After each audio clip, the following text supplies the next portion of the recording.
Agricultural Planet 496b, near the Hive City on the equator. The Planetary Defense Force PDF is engaging rebels on the Great Plains. Because the neighboring industrial planet is plagued by greenskin orcs, the Departamento Munitorum requires support from Agricultural Planet 496b.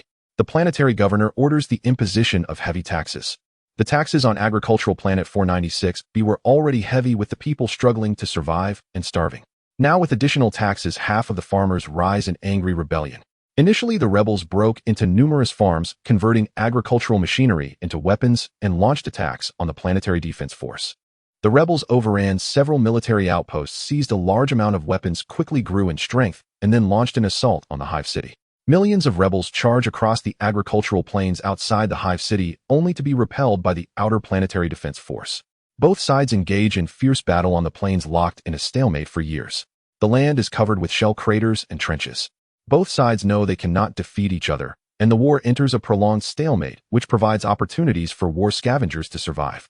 80 kilometers north of the Hive City, a dozen rebel soldiers are resting in a trench when suddenly a large-caliber artillery shell falls, blowing them all to pieces. A rebel-modified automatic rifle spins through the air and falls into the farmland, catching the attention of Qinwu, who has been crawling in the fields for some time. This automatic rifle looks in good condition. It probably fires grade 2 ammunition. I can sell it to a black market contact for at least 1,500 credits. He mutters to himself, crawling toward the automatic rifle. Qinwu is from the 3K era. At home while playing Escape from Tarkov, he was headshot by an AI shouting Turbo Sucka from 200 meters with a slug. In anger, he uninstalled Escape from Tarkov and switched to Arena Breakout, running Beishang Hotel, only to be killed repeatedly by players with full H416S using M995 ammo. He angrily uninstalled Arena Breakout and moved to Delta Force just in time to encounter the shocking shared prison incident and extraction point limit event. In a fit of rage, he turned off the computer and browsed his phone. He saw an image of the God Emperor as a girl with text. Anyone who sees this image volunteers to go to Warhammer 40k and serve the Emperor. Then Lee was transported here, dumped onto this Imperial agricultural planet.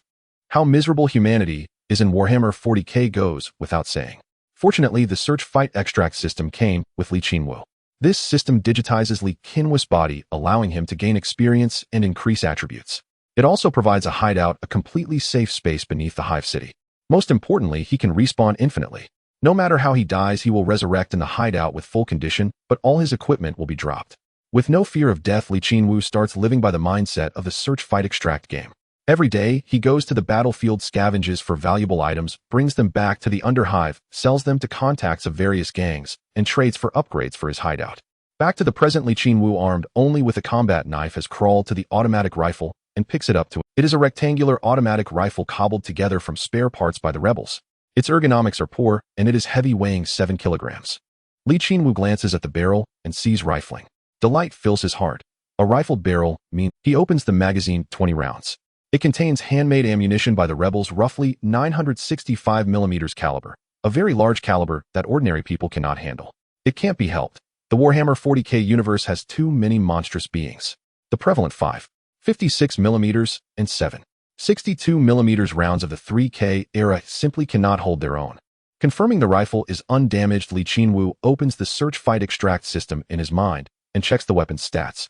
Name: rebel-made automatic rifle, reference value about 2,000 fertilizer coupons, weight 7.2 kilograms, vertical recoil control 54, horizontal recoil control 42, ergonomics 41, weapon stability 42, accuracy 50, hip fire stability 61, effective range 500 meters, muzzle velocity 950, fire mode fully automatic, rate of fire 550, caliber 965 millimeters, damage medium. Qinwu is very satisfied. This rifle is worth 2,000. From what he knows, a bottom-tier farmer on this agricultural world spends 150 fertilizer coupons per month. This rifle is worth a farmer's whole year's living expenses. He slings the rifle on his back, lies in the farmland for 10 minutes to confirm no one else is coming, then cautiously jumps into the rebel trench and moves to the spot where the shell just exploded. A dozen rebels were completely blown apart by that shell. The ground is strewn with dismembered corpses. Qinwu spits, fights back the stench of blood, and starts looting the bodies. After some work, he obtains the following items: 120-round magazine for the automatic rifle, 60 rounds of 965 millimeters ammunition, 1 knife, 1 axe, 1 wrench, 4 packs of biscuits, 1 full water canteen. Total value 120 fertilizer coupons. He tosses all these items into his faux leather backpack, his eyes scanning the trench. This trench is dug in the farmland, currently occupied by rebels, but originally it was the Planetary Defense Force that dug it. The rebels fought here, and the PDF retreated to other defensive lines. Perhaps in a few days the PDF will launch a counterattack and retake the trench. Qinwu takes advantage of the lull between battles to scavenge. He explores along the trench for a while. This is not a continuous trench network, but a single foxhole that held only a dozen rebels, all killed by the shell. No one else is here, so he can happily scavenge.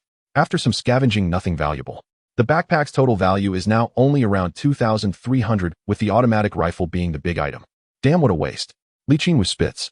The backpack is full of junk, mostly food. Not even a single blue or purple item. Boring. He thinks it's time to extract. Just as he's about to leave, he hears footsteps. His heart tightens, and he quickly grips the automatic rifle. The sound comes from the direction of the hive city. He cautiously peeks his head over the trench, then quickly pulls it back. Holy crap. A Planetary Defense Force squad. The squad approaching is a PDF team of 10, all equipped with flak armor helmets, standard issue autoguns. The squad leader carries a las pistol and grenades. They represent the Imperial military's most basic force. Qinwu turns and runs toward the other side of the trench. He's not a rebel, but being in a rebel trench, the PDF won't give him a chance to explain. He'll be shot on sight. He plans to slip out from the other side of the trench and take a long route back to his hideout in the Underhive. But as soon as he reaches the other side and peeks out, he sees more than 50 rebels advancing. Shit, we're surrounded. Qinwu was frantic. He wasn't afraid of death. After all, dying meant he'd just respawn at his stash. But he was terrified of not being able to bring the automatic rifles back. The footsteps of both sides grew closer. Qinwu darted about like a cat on a hot tin roof. Suddenly, he spotted the large crater carved out by the artillery shell and the bloody flesh inside it. A flash of inspiration struck him. He jumped straight into the pit and lay down, borrowing an arm from the corpse on his left and draping it over his chest, then scooping up a handful of intestines from the body on his right and placing them on his belly. He smeared blood and dirt over his face, tilted his head, stuck out his tongue, and blended perfectly with the dead. No sooner had he hidden himself than both sides arrived at the edge of the trench, simultaneously spotting each other at once. Without a moment's hesitation, both sides raised their guns and opened fire, especially the PDF squad leader, who wielded a laser gun, a rare sight in the PDF. One laser blast punched a fist-sized hole through the chest of the foremost rebel, instantly cauterizing his internal organs and killing him instantly. But only the squad leader was equipped with a laser gun. The other PDF soldiers used automatic rifles, firing solid rounds which were less effective and could be stopped by the rebels' homemade organic armor. On the rebel side, they had a motley collection of automatic rifles, bolt-action rifles, shotguns, and other mismatched weapons. Though inferior to the PDF's gear, they compensated with sheer numbers. The two sides exchanged fire, screams and gunshots ringing incessantly. Qinwu lay motionless among the pile of corpses. 15 minutes later, with the explosion of a grenade, the battlefield fell silent. Qinwu waited another 5 minutes. Confirming that no sound remained, a flicker of joy rose in his heart. Had they all killed each other? He opened his eyes and carefully surveyed the surroundings. The trench was filled with corpses, gray rebel bodies, and green-helmeted PDF soldiers, all lying about everywhere. Whistling a cheerful tune, Qinwu let out a whoop of joy, brushed off the gore clinging to him, and began scavenging the battlefield. Ignoring the rebels, he pounced on the PDF soldiers' bodies, snatching a helmet and putting it on. Name: PDF ballistic helmet. Reference value: 500 fertilizer coupons. Ballistic rating 3. Ricochet probability medium. Durability 3030. Material: ceramic steel. Weight 2 kilograms. Then he stripped off a relatively intact armor vest and put it on. Name: PDF light ballistic armor. Reference value: 1500 fertilizer coupons. Ballistic rating 3. Durability 4550. Material: ceramic steel. Weight 2 kilograms. Next, he picked up a PDF soldier's automatic rifle. Name: PDF standard automatic rifle. Reference value: approximate 3500 fertilizer coupons. Weight 5 kilograms. Vertical recoil control 68. Horizontal recoil control 52. Ergonomics 52. Aim stability 53. Accuracy 60. Hipfire stability 72. Effective range 600 meters. Muzzle velocity 1050. Fire mode full auto semi-auto. Rate of fire 750. Caliber 8. 955 millimeters. Even a single standard automatic rifle was worth 3,500 coupons. Overjoyed, Qinwu discarded his own junk and scrambled to collect more of these rifles. 1, 2, 3, 4. Qinwu hung 4 rifles around his neck. The roughly 20 kilograms of weight made his breathing heavy, but he could carry more. Crawling to the extraction point was an indispensable part of the search fight extract game. Humming a happy tune, Qinwu pulled a 5th automatic rifle from the chest of a headshot PDF soldier and hung it in front. Suddenly, he wondered, didn't the PDF squad leader have a laser gun? Laser guns were often mocked as flashlights because there were too many terrifying weapons in Warhammer 40k, but on an ordinary battlefield this thing was incredibly powerful. One battery could fire 200 shots. A laser beam could punch a fist-sized hole through a human body and penetrate 20mm steel plates. A feat only heavy machine guns from the 3K era could achieve, yet here, it was a personal weapon. Qinwu searched everywhere for the PDF squad leader's body. He had been in the Warhammer world for over 3 months and had never even touched a laser gun. By the way, what level bullet would a laser beam count as? Level 4. He searched all around, but couldn't find where the squad leader had died. Puzzled, he heard a noise behind him. He turned around and met a pair of fierce eyes. "Oh, you're alive." Qinwu stared at the blood-soaked PDF squad leader slumped against the trench wall, his laser gun trained on him. Fear spread through his heart. He screamed inwardly, "No, I don't want to lose my gear. Wait, don't shoot. I'm not a rebel." He tried to beg, but before he could finish, the squad leader fired. The searing laser struck Qinwu's chest. His chest went hot, his mind went blank, and he thought he would return to the stash to redeploy. But he didn't lose consciousness, nor did he feel pain. He could even smell a burnt odor. Looking down, he realized the laser had blasted through the 5 guns on his chest, consuming most of the energy. The remaining energy struck the armor he had just taken from a corpse, and was stopped. Holy shit! Qinwu flew into a rage. He charged forward and kicked the squad leader square in the chest, knocking him down, then stomped on the hand, holding the laser gun, eliciting a scream. The squad leader, already exhausted from being hit by bullets during the fight, was at his last gasp. Under Qinwu's close assault, he couldn't withstand the beating. Qinwu pulled the bayonet from the squad leader's belt, confirmed he was no longer a threat, then snatched the laser gun and slung it over his back. He pressed the knife to the squad leader's throat, ready to kill him. Why didn't he use the laser gun to kill him? Because Qinwu wasn't sure if the gun had a gene lock. The technological level varied from planet to planet in the Imperium, so the laser guns they produced were also different. On some planets, laser guns could be used as soon as you picked them up. Others might be equipped with advanced gene locks that only the owner could use. Qinwu was about to slit the man's throat and head for the extraction point, when suddenly the search fight extract system in his mind chimed. Ding! Emergency mission, save Sergeant Rustank. Sergeant Rustank was a veteran of long standing in the PDF, highly valued by his superiors. His superior had told him that if he could lead his squad to retake Trench 2563, he would be promoted to 2nd Lieutenant and Company Commander. But it seems Sergeant Rustank had met his match this time. Mission objective: bring Sergeant Rustank to the PDF defensive line. Reward Rustank extraction point, allowing you to retreat through his sector. After all, you're his savior. A favor is only natural. Reward unlock contact Rustank, allowing you to sell specific items to him, purchase specific items, and take on specific missions. Reward 10 reputation with PDF forces. Qinwu's dagger pressed against the PDF squad leader's throat, yet it did not advance a single inch. Unlocking the extraction point, unlocking the contact. Damn, this was utterly incredible.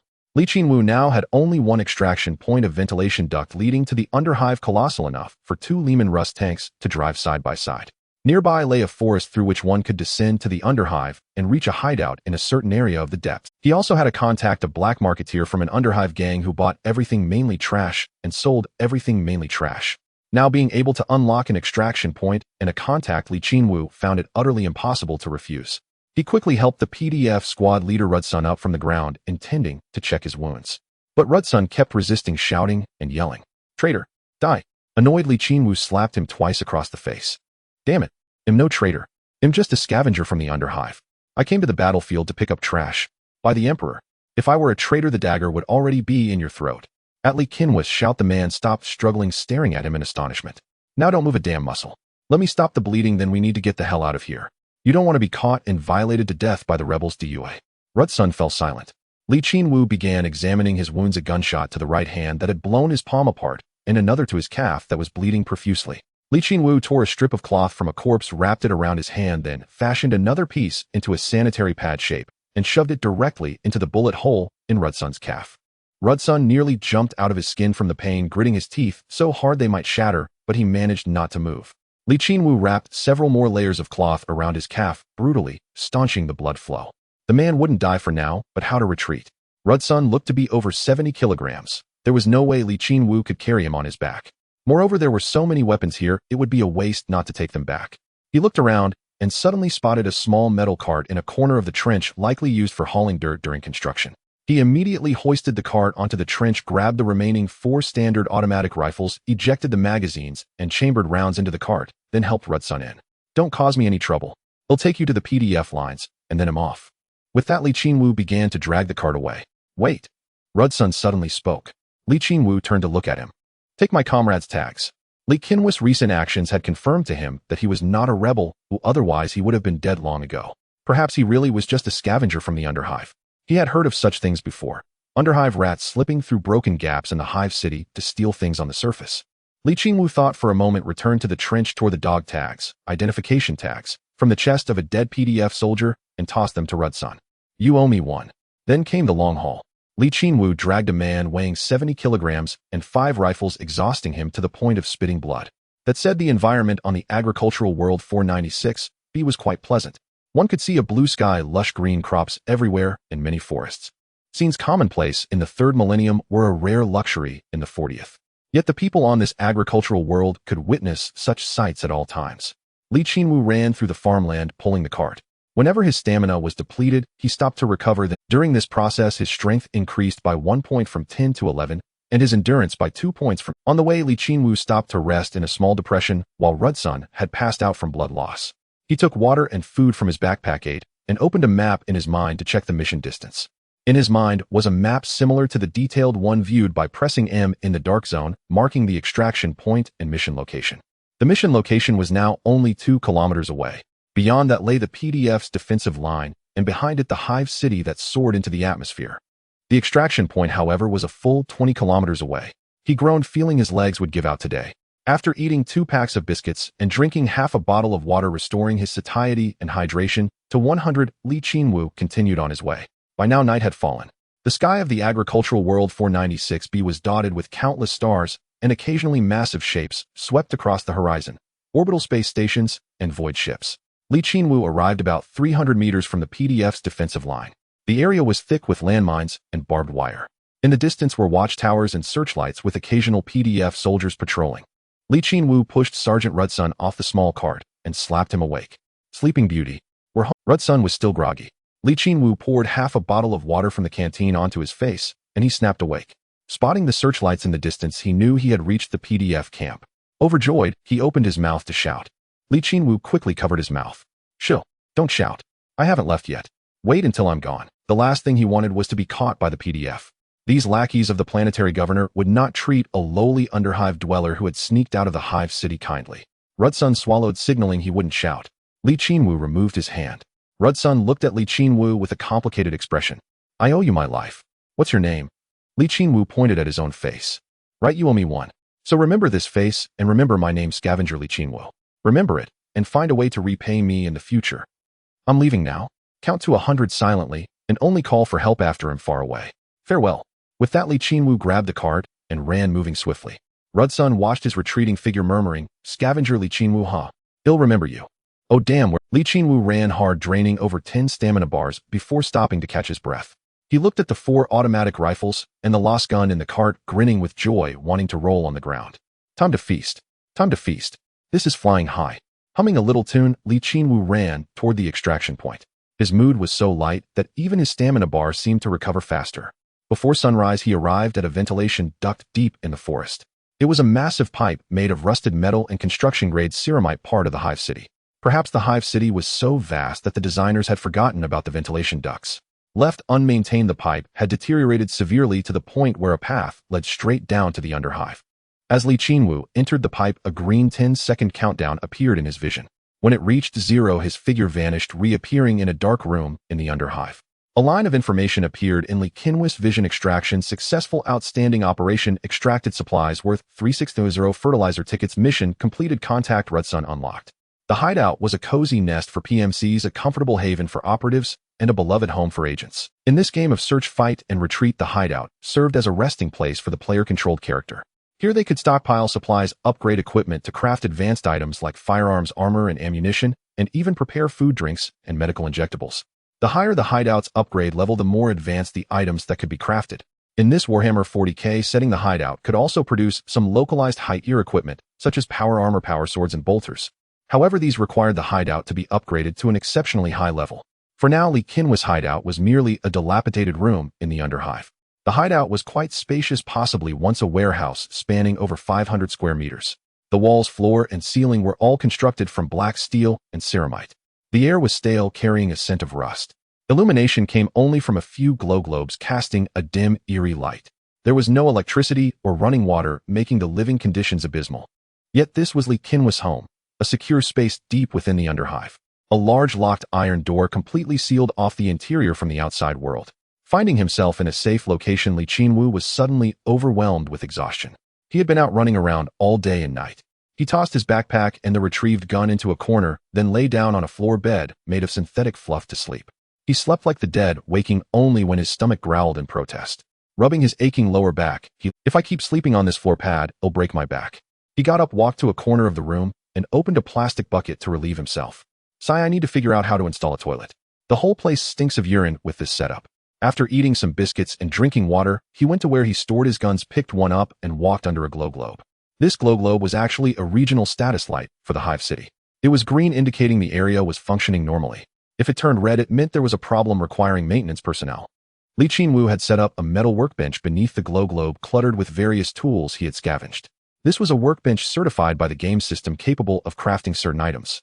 Qinwu sat down at the workbench, placed the autogun on it, secured the body with clamps, and began filing off the serial numbers and the Imperial Aquila markings. Level 1 Workbench Manual Operation. Input PDF Standard Autogun 1, File 1. Output Unmarked Black Market Autogun 1. Crafting time 10 minutes. Qinwu remained seated on the workbench chair, scraping the file across the gun. The hideout was filled with the grating sound of metal on metal. After 10 minutes, the file snapped. The serial numbers and Imperial Aquila were gone, leaving behind ugly scratch marks. A pristine, unmarked black market gun ready for circulation among Underhive gangs was born. If he didn't grind off the markings, the gun would only fetch half the price from black market dealers. Officials from the Upper Hive occasionally sent people down to inspect the Underhive, and dealers wanting to avoid trouble had established this rule. For this reason, Qinwu had purchased the file from a black market dealer, processed the gun himself, and then sold it. But the materials in this Warhammer world were too tough.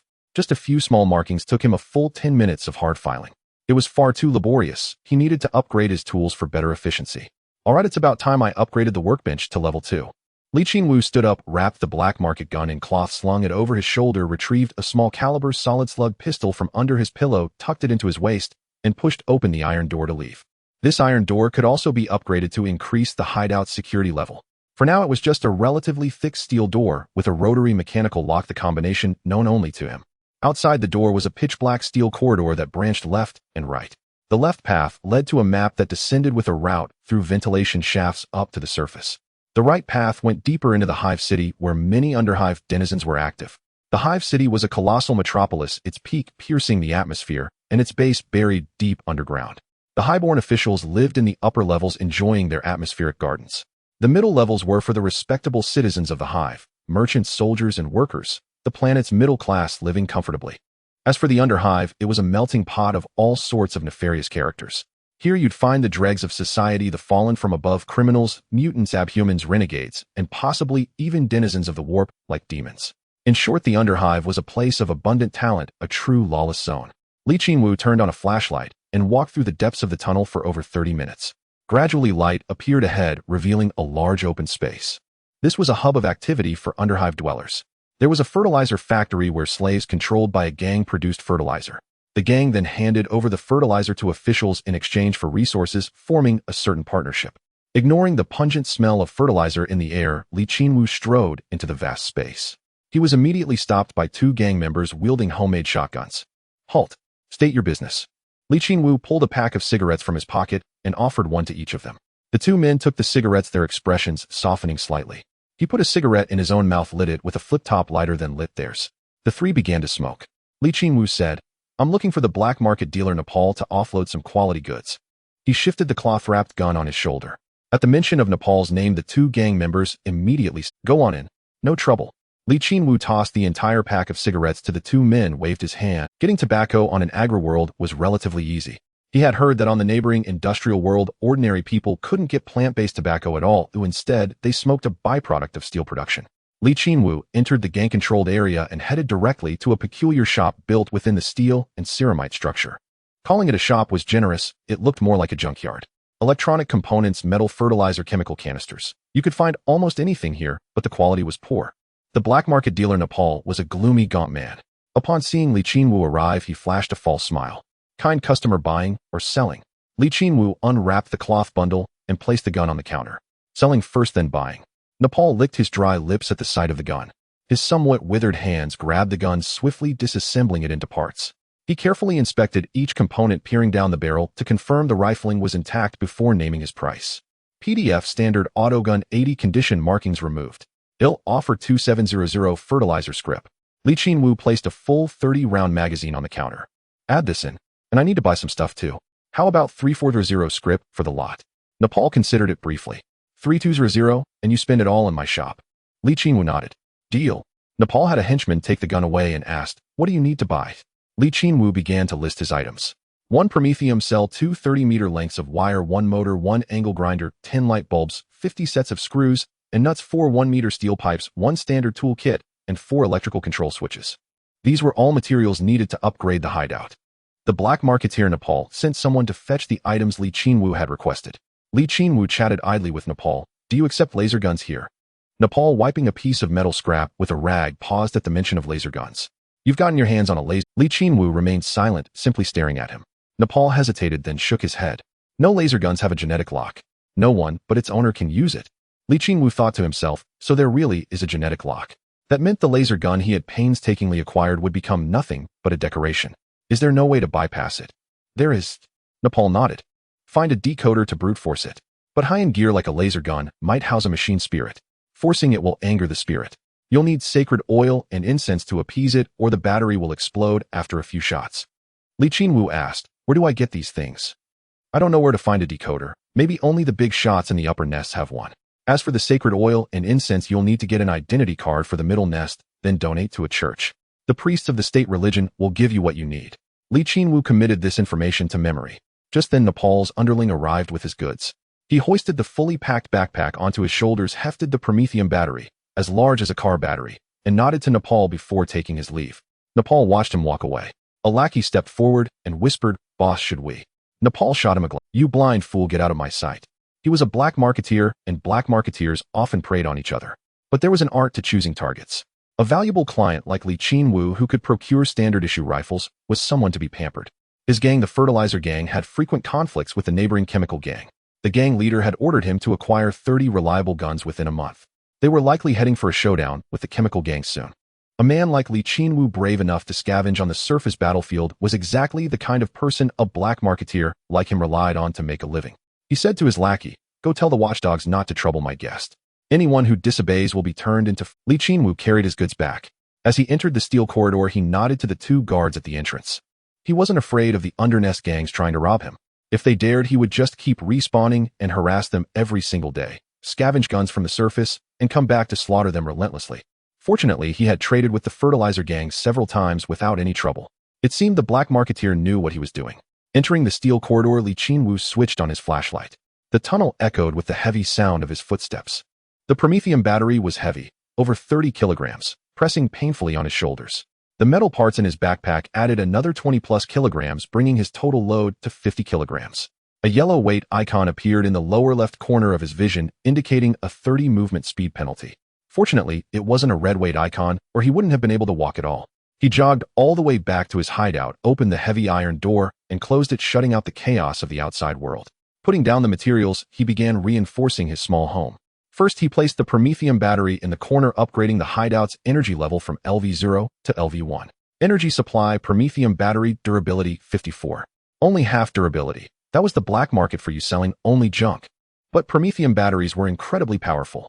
A product from Battlefield 40k, if placed in a new energy vehicle from the 3K era, it could easily run for 5,000 kilometers. With energy, he began setting up lighting. He first ran the wiring, then connected the light bulbs, hammering nails into the gaps in the ceramic steel walls. After finishing, he flipped the power switch. With a click, the pitch-black room was instantly flooded with light. Lighting LV0 upgraded to lighting LV1. Li Qinwu was immensely satisfied. Finally, he had light.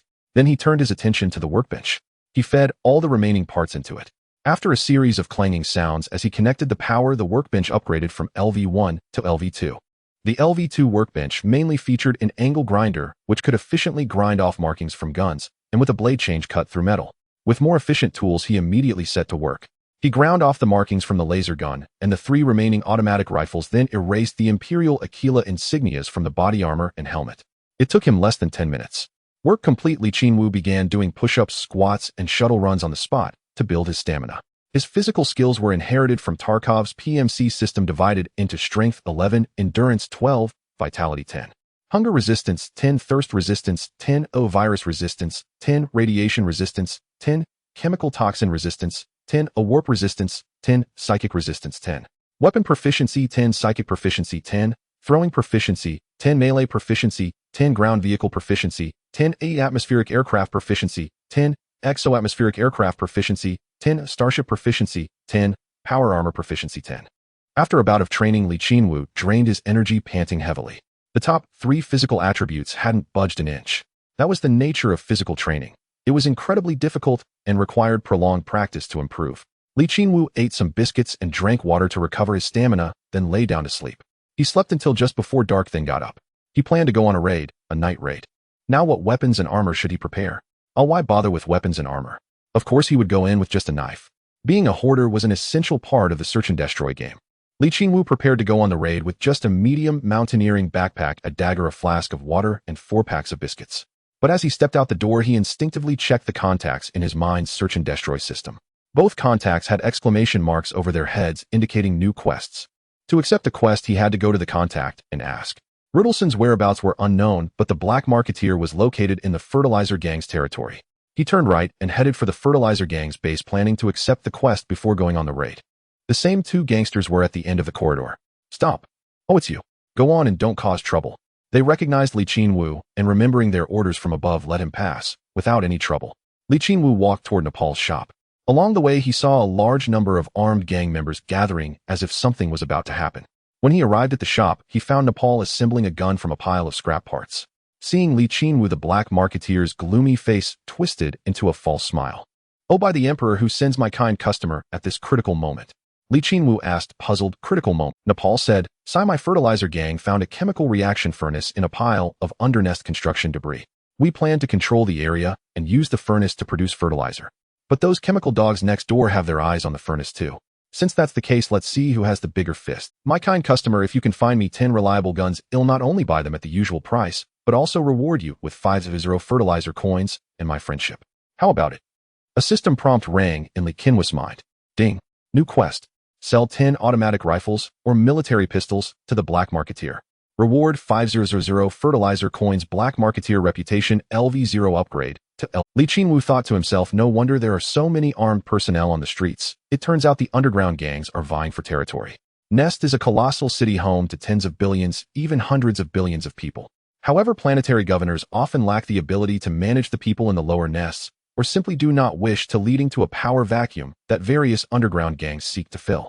Qinwu chose to accept the task. According to the peculiar nature of the contact for the search and strike game, the more tasks you complete for him, the higher his favorability towards you, and he would offer you more valuable goods. Moreover, the rewards for completing tasks would also increase. 10 guns, right? He'll go look for them on the ground battlefield. Wait for my news. The black merchant Nepal revealed a standard fake smile. May the God Emperor bless you, my kind guest. Qinwu left with the task, departing from the fertilizer gang's base and heading to the surface via the steel passage. After walking for 5 minutes towards the surface, a green countdown appeared in his view.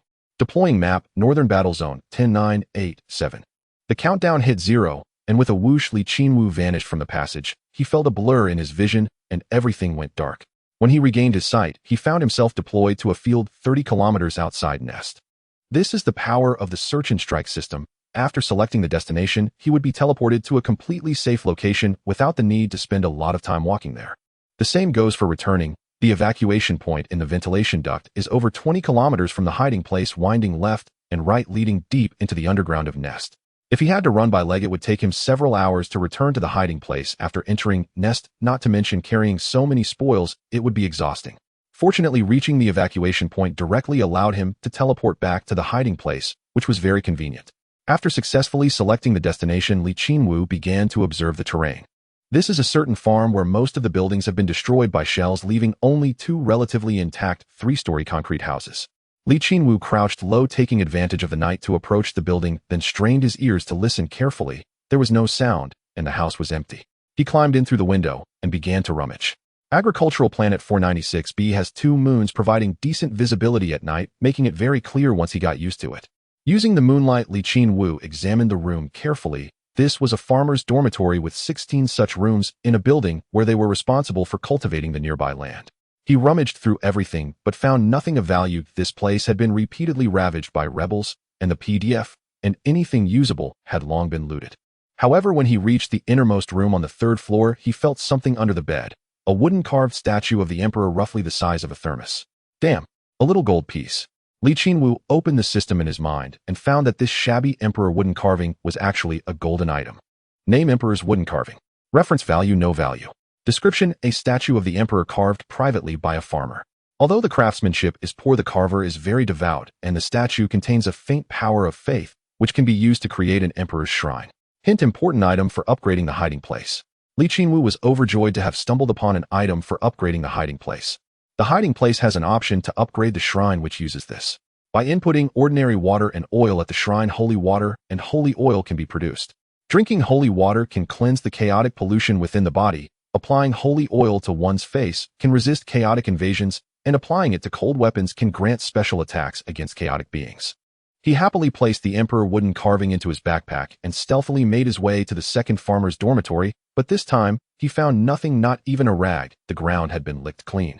This won't do, but it's too poor here. Qinwu shook his head and opened the search and strike system to check the map, which showed 2 possible destinations. 3 kilometers to the north, there is a trench which may contain military items and firearms, but it is currently under the control of rebel soldiers, and they might be stationed there now. 4 kilometers to the northwest is a grain station where before the war all the produce from the surrounding land would be gathered. Now it is also under rebel control and likely a small gathering place with even more rebels. Where should he search? Qinwu hesitated. He was armed with only a knife, and a rebel with a gun could easily. He preferred to go to places where battles had just ended, where both sides began chasing and had no time to clean up the battlefield. Then he would rush into scavenge and run after eating. Just as he was thinking this, suddenly intense gunfire and artillery erupted from the direction of the trench, shaking the entire night awake. He instinctively ducked to the ground, seeking cover behind a pile of building rubble, straining to listen to the gunfire. The gunfire was mostly from PDF automatic rifles, and as for the artillery, it was not heavy artillery, but some kind of large-caliber automatic cannon, likely mounted on an armored vehicle. With PDF infantry and armored vehicles, this was a night raid against the rebels. Wow, just as I was thinking, here it comes. Qinwu was excited and planned to head to the battlefield to scavenge, but he didn't move immediately. He needed to wait for the right moment. If the timing was off, it would be disastrous to run into the gunfire. The sounds of gunfire and explosions continued for over 20 minutes, especially that automatic cannon, which kept firing, likely with real ammunition, possibly a 40mm cannon. What kind of armored vehicle is equipped with this caliber of automatic cannon? According to the Imperial PDF's organization, it should be a Chimera troop transport vehicle. Just as he was pondering this, the sounds of gunfire began to shift, indicating one side of the enemy was being routed. From the sound, it seemed the rebels stationed in the trench had suffered defeat and were fleeing towards the grain station, with PDF pursuing to expand their victory. He burst from his hiding spot in the ruins and charged towards the trench. He estimated that both sides were too focused on the pursuit to consider cleaning up the battlefield, and he had to complete his scavenging before the PDF returned. Indeed, when he reached the trench, aside from the thick smell of gunpowder and blood, there was no one around. PDF soldiers and vehicles were chasing after the fleeing rebel soldiers, and the sounds of gunfire were stretching towards the grain station. Qinwu jumped into the trench, snatched an automatic rifle from a rebel corpse, slung it around his neck, and lunged at another body to pick up a second, and then a third. As he collected weapons, he observed the battlefield. This was a battle involving hundreds of people, with the PDF deploying around 100 and a Chimera transport vehicle launching a surprise attack at night. The rebels numbered about 200 and suffered heavy casualties under the surprise attack. The trench was littered with corpses killed by kinetic projectiles, as well as those blown to bits by the automatic cannon. Before long, Qinwu was adorned with 7 automatic rifles and had picked up 12 magazines from the corpses, weighing 53 kilograms, triggering a yellow overload warning and reducing his speed by 30. The 7 automatic rifles here plus the 3 in the warehouse were sufficient to complete the task for the black merchant Nepal. Qinwu dared not be greedy and ran off directly. He planned to head straight for the extraction point, so he vaulted out of the trench and sprinted toward the hive city. Once there, he would hand in his rifle and, voila, the mission would be complete. The grain station was still echoing with the rumble of gunfire and artillery, the battle raging fiercely. The rebels lacked heavy weaponry, so they stood little chance against the Chimera troop carrier. The insurgents at the grain station were in for a world of suffering. Li Qinwu melted into the darkness, choosing to traverse the low-lying terrain while pricking up his ears to catch distant sounds, careful to avoid running into any other armed personnel.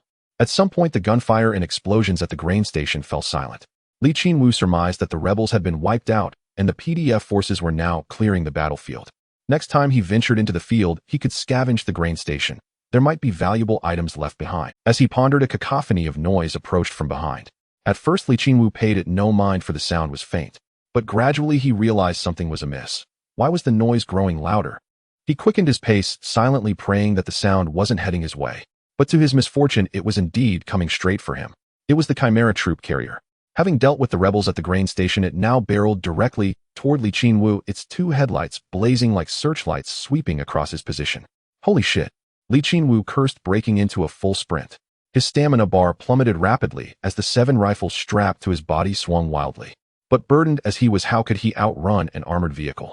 The roar of the engine grew closer, and he could almost smell the gunpowder wafting from the Chimera. Li Qinwu's stamina bar dwindled fast. He heard a clanking sound from the Chimera behind him, the turret rotating as it fine-tuned its aim. Panic surged through him. Out of the corner of his eye, he spotted a drainage ditch nearby. With his last ounce of strength, he leaped into it, vanishing from the surface. But this was merely delaying the inevitable. The surrounding area was nothing but vast flat farmland. Nowhere to run, only to cower in the ditch. The grinding treads of the Chimera grew nearer, and Li Qinwu's life entered its final countdown. He gazed at the 7 automatic rifles hanging from his body, his eyes filled with reluctance. Death would allow him to redeploy, but the rifles would surely be confiscated by the PDF, a devastating loss. A question gnawed at him: why had this Chimera, after annihilating the rebels at the grain station, turned back, as if it knew exactly where he was? Damn, the Auspex. How could I forget that? He slapped his forehead, a wave of frustration washing. The Auspex was a reconnaissance device from Warhammer 40k, akin to radar, capable of scanning terrain, climate, and enemy numbers within a certain range. A portable Auspex carried by a single soldier could scan a battlefield spanning several hundred meters to a kilometer, while those aboard void ships could survey an entire planet. A medium-sized Auspex like the one on the Chimera could easily sweep a battlefield of 3 to 10 kilometers. The driver must have cleared the grain station, glanced at the Auspex, and spotted a red blip near the trench. I'll forget it. Next round. As the Chimera ground to a halt mere tens of meters away, Li Qinwu sighed and climbed out of the ditch. He had never experienced being struck by a 40mm autocannon and was curious to try it. A flicker of eagerness stirred within him. He stood upright, but the Chimera's twin headlights blinded him completely. Never one to lose face, Li Qinwu planted his hands on his hips and bellowed, "Come on, fire a shot right here. If I so much as grunt, him no man." He tensed his muscles, eager to savor the impact of a 40mm shell. But for a long while nothing happened. No cannon fire, no gunshots. Only the twin beams illuminating him, leaving him unable to see a thing. Li Qinwu waited, growing impatient. What were they playing at? Were they trying to take him prisoner? His expression darkened. Though he had no fear of death, he dreaded torture. If they mistook him for a rebel and dragged him back for interrogation, that would be unbearable. Li Qinwu's face shifted through a series of emotions as he considered using his rifle to end his own life and redeploy. Just then the Chimera's headlights dimmed, leaving only a few smaller lights on. He rubbed his eyes, slowly regaining his vision, and looked toward the Chimera. It was a steel behemoth painted in a grayish-green hue, bearing the PDF insignia on its armor. Its armament included a heavy stubber mounted on the hull front, its caliber seemingly exceeding 20mm, along with an autocannon turret housing a 40mm gun. Other Chimera variants might mount 120mm mortars or twin-link lascannons, but this agricultural world clearly couldn't afford such advanced components, settling for a 40mm autocannon. Li Qinwu's eyes roved over the vehicle, clicking his tongue in admiration. Then with a crisp metallic click, the turret hatch swung open. A PDF soldier emerged halfway, and he was a familiar face. Minutes later, the Chimera rolled toward the PDF infantry line near the Hive City. Inside the troop compartment, 2 PDF corpses lay on the floor. 5 people occupied the 6 seats, 3 wounded soldiers groaning softly, and 2 others, Li Qinwu and Rudolfsson. Li Qinwu glanced at Rudolfsson's left hand. The last time had saved this man, his palm had been blown apart. Now it had been replaced by a mechanical iron hand. His rank had also changed. He was now a 2nd lieutenant commanding a PDF infantry company. He had led 120 PDF soldiers and a Chimera in the assault, capturing 2 rebel strongholds. Li Qinwu sized up Rudolfsson, and Rudolfsson did the same to him. They faced each other in silence. After a moment, Li Qinwu broke the silence. "Oh, so you've been promoted. Congratulations. When are you treating me to a meal?" Rudolfsson's eyelid twitched as he eyed the 7 rebel automatic rifles hanging from Li Qinwu's chest. "You know that hoarding weapons is a capital offense, don't you?" Li Qinwu let out a snort of laughter. Then every scumbag in the Underhive would have to be dragged out and shot. Silence fell again. Li Qinwu was certain Rudolphson wouldn't harm him. After all, he was PDF, and Li Qinwu had saved his life. The officer would surely turn a blind eye. The PDF were nothing more than the planetary governor's watchdogs stationed on a single world for life, collaborators in essence. But if it had been the Astra Militarum, Li Qinwu would have shot himself on the spot. The Astra Militarum were the Emperor's coins, the true foundation of the Imperium. If you broke the law before them, the commissar's bolt pistol would be aimed at your skull. Seeing that Rudolphson hadn't even confiscated the rifles on his person, Li Qinwu knew the man remembered his debt. He pulled out a cigarette, lit it, and said as casually as hailing a cab, "Drop me off 20 kilometers to the west." Minutes later, the Chimera halted a few kilometers from a ventilation shaft. Li Qinwu disembarked, rifles slung over his back, brushing the smell of gunpowder from his clothes. He turned back to look at Second Lieutenant Rudolphson in the troop compartment. "Let me introduce myself again. I'm Li Qinwu, a scavenger. I hunt for high-value items on battlefields and do favors for people. So do you have any inconvenient tasks for me?" Second Lieutenant Rudolphson stared intently into Li Qinwu's eyes, who merely shrugged. The officer spoke in a low, grave tone. "Some of my comrades fell in battle against the rebels in areas still under enemy control. We don't always have the chance to bring them home. Damn that planetary governor, that despicable wretch, that greedy rat. The compensation he gives is pitiful and hard to claim. Without their dog tags, my comrades' families won't receive even that meager sum. If you come across their bodies while scavenging, please retrieve their dog tags. He'll make things easier for you in return." Ding. An unscheduled task has been accepted. Deliver an unlimited number of PDF dog tags to Lieutenant Rudolphson. Lieutenant Rudolphson might not be a principled officer, but he is undoubtedly a man with a human touch. Moreover, he seems to be on good terms with his superiors, having managed to procure a Chimera transport vehicle for his company. Try to build a good relationship with him. It might bring unexpected rewards in the future. As Li Qinwu examined the system task, Lieutenant Rudolphson said, "I've already marked your signal signature on the auspex as friendly. As long as you don't actively attack the PDF or fall to chaos, just mention my name in the Northern War Zone, and my comrades will make things easier for you." Li Qinwu tightened the 7 rifles strapped to his body and replied, "They'll go deep into the rebel-controlled area later to find your comrades' dog tags. Remember, you owe me that favor." With that, he waved his hand and left. 10 minutes later, he arrived at the forest near the ventilation ducts. There was a small farm nearby with plenty of wooden planks. He hoisted the planks onto his shoulders until the load turned red from the weight, panting heavily. Step by step, he trudged to the entrance of the ventilation duct, counted down the seconds, evacuated, achieved an outstanding operation, and extracted supplies valued at 150 fertilizer vouchers. Back in his hideout, Li Qinwu gasped for air for a long time. The run had nearly exhausted him. He collapsed onto the bed and immediately fell asleep. When he woke up, he rubbed his growling stomach and began searching for food. All the biscuits are gone, and there's no water either. Li Qinwu smacked his lips and thought, "All right, I'll go to the market later to buy some." He started working, picking up the planks, using a saw and nails to build a shrine, then placed the Emperor's icon inside to worship. Ding. The Emperor's Shrine Level 1 has been constructed. Now your sanctuary is blessed by the Emperor's protection. Chaos cannot encroach upon your hideout, and chaos corruption can be slowly purified here. Li Qinwu immediately checked the shrine's output. There was only one slot producing one item at a time. It required a candle and a bottle of water, or a candle and a bottle of oil to output holy water or holy oil. Light the candle, and the Emperor's power will infuse the water or oil. Holy water takes 6 hours to produce, while holy oil takes 12. I don't have any candles, so I'll have to go out and get some. Li Qinwu figured it was time to visit the market. He grabbed his backpack, stuffed 10 rifles inside, and trudged laboriously toward the fertilizer gang's territory with the heavy load. Half an hour later, Li Qinwu panted as he approached the fertilizer gang's compound. The 2 guards at the entrance spotted him from a distance and hurried over. Li Qinwu tossed the bag of rifles onto the ground, gasping for breath. "Damn, this is too heavy. Over 50 kilograms. Carrying it all the way here actually increased my strength by a point to 12. The 2 guards looked bewildered. Li Qinwu said, "Damn, I'm exhausted. Help me carry this, you two. These are the guns your boss Nepal wanted." Minutes later, inside the junk shop, the black marketeer Nepal whistled as he examined 7 rebel automatic rifles and 3 PDF standard automatic rifles. "By the Emperor, my kind customer has brought me good fortune, and I shall repay with friendship and coin." He pulled out a thick stack of large denomination fertilizer vouchers and handed them to Li Qinwu. Ding. Task completed. Reward 3300 fertilizer vouchers. Black marketeer Nepal's reputation upgraded to level 1, unlocking the following items for purchase: pipe pistols, pipe rifles, large bore pipe, shotguns, ammunition. Canvas breast armor, level 2 canvas breast helmet, level 2 industrial grade gas masks, handmade smoke grenades, homemade small detonators. Various tools and materials. Task completed. Increased reputation with the contact. Now you can purchase some cheap junk weapons from him. The key word is cheap, and that's very important. Qinwu pocketed the money and asked with a smile, "Got any more work for me?"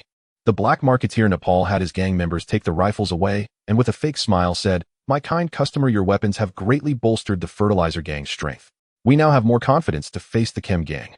But that's not enough. My boss wants to weaken the Chem gang as much as possible before the war breaks out. If you want to make some quick cash, you can hunt down Chem gang scum near the reactor. He'll pay you 300 fertilizer vouchers per head along with my friendship, of course." Qinwu considered briefly and asked, "How do I prove I killed someone?" The Chem gang scum tattoo the periodic table on their shoulders. Cut off the tattoo as proof. Qinwu nodded. "All right, I'll check it out when I have time." With that, he left the fertilizer gang's compound and headed toward the public area. Although the Underhive was a lawless frontier ruled by gangs and criminal syndicates, many ordinary people also, some worked in the factories run by gangs while others scavenged for scrap. In any case, these numerous commoners formed the safe zones of the Underhive. The safe zone was located near the Great Elevator, the only upward passage from the Underhive to the Midhive.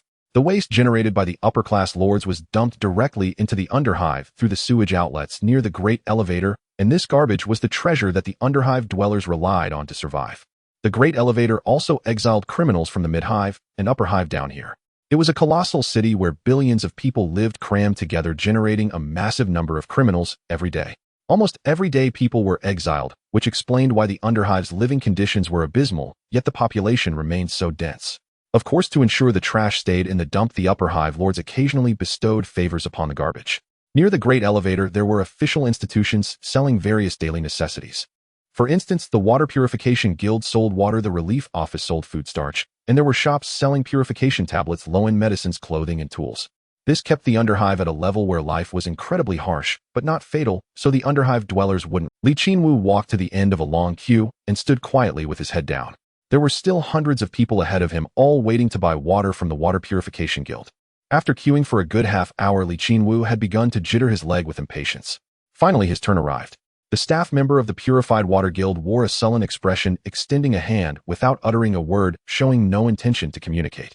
If Qinwu failed to pay within 3 seconds, he would be met with the security guard's stun baton. Without a moment's delay, he retrieved a fertilizer coupon worth 1 jiao and handed it over. Fertilizer coupons served as the special currency of this planet. The Empire's territory was vast, encompassing millions of planets, and there was no unified currency. Interplanetary trade relied on barter, but for the sake of local governance, each planet had its own currency that circulated solely within its bounds. These currencies took myriad forms: metallic coins, paper notes, and even work points. Planet 496b was an agricultural world where everything revolved around farming. Fertilizer held paramount importance in agricultural production, and thus fertilizer coupons, redeemable for the substance, became the planet's currency. The staff member collected the payment and pointed to a black portable tank made of low-grade ceramic steel containing 3 liters of water. Qinwu picked up the water and left, musing that he needed to find a way to build a water purifier. Otherwise, every time his water ran out, he would have to queue for hours. Far too slow. Afterward, he went to queue for food rations. There were still hundreds of people ahead of him, and he grew increasingly. From a distance, he spotted the relief station's food storage area, also filled with dusty, cheap ceramic steel drums containing food starch. It was a paste made from potatoes, wheat, cornmeal, mixed vegetables, salt, and chemically synthesized protein. By paying just 1 jiao, the minimum value of a fertilizer coupon, one could obtain enough paste to sustain an adult for 3 days. Qinwu had eaten this stuff many times before. In a word, it was vile, low-cost fodder provided by the upper echelons to feed the dregs of the Underhive, keeping them from causing trouble. If not for the fear of people willfully wasting water and food, even the Onigio fertilizer coupon would not have been charged. Despite the paste's awful taste, Qinwu knew that in the chaotic world of Warhammer 40k, the scum of the Underhive on planet 496b could still consume plant-based food, a luxury that made them more fortunate than 99 of the Imperium's populace. After all, that 99 subsisted on corpse starch, a miserable fate indeed. Over 20 minutes passed, and only 30-odd people remained ahead of Qinwu. His turn was almost here. But just then a reckless scumbag shoved his way in front of Qinwu, cutting the line. Qinwu froze for a moment, then erupted in fury. He tapped the man's shoulder, about to say something, when the man whirled around with a malevolent glare and pressed a dagger to his throat. "Keep your mouth shut, you little bastard, or I'll cut off your dick and stuff it down your throat." The surrounding queuers, seeing the altercation, stepped back a few paces, but remained in line. The relief station staff glanced over, but said nothing, clearly accustomed to such scenes. As long as the conflict didn't involve them, they wouldn't bat an eye even if thousands of people here were slaughtered. After all, they were just trash from the Underhive. Feeling the dagger at his throat, Qinwu blinked. The line cutter, believing he had intimidated Qinwu, glared fiercely and withdrew the blade. But the moment the dagger left his neck, Qinwu lunged, driving his fist into the line cutter's stomach. With a strength stat of 12, 2 points above an average person, the punch was formidable. The line cutter grunted, staggered out of the queue, and dropped to his knees. Shocked that Qinwu had fought back, rage flooded his mind. He drew his dagger again, ready to finish Qinwu off, but in the next instant a pistol was pressed to his head, freezing him in place. It was a rebel-forged pistol caliber 15mm with a 5-round front-loading magazine. Heavy with poor ergonomics and accuracy, the 15mm short rounds packed immense power. At close range, a single shot could drop a bear. It was a trophy he had scavenged from the surface on one of his expeditions. Without a word, Qinwu pulled the trigger.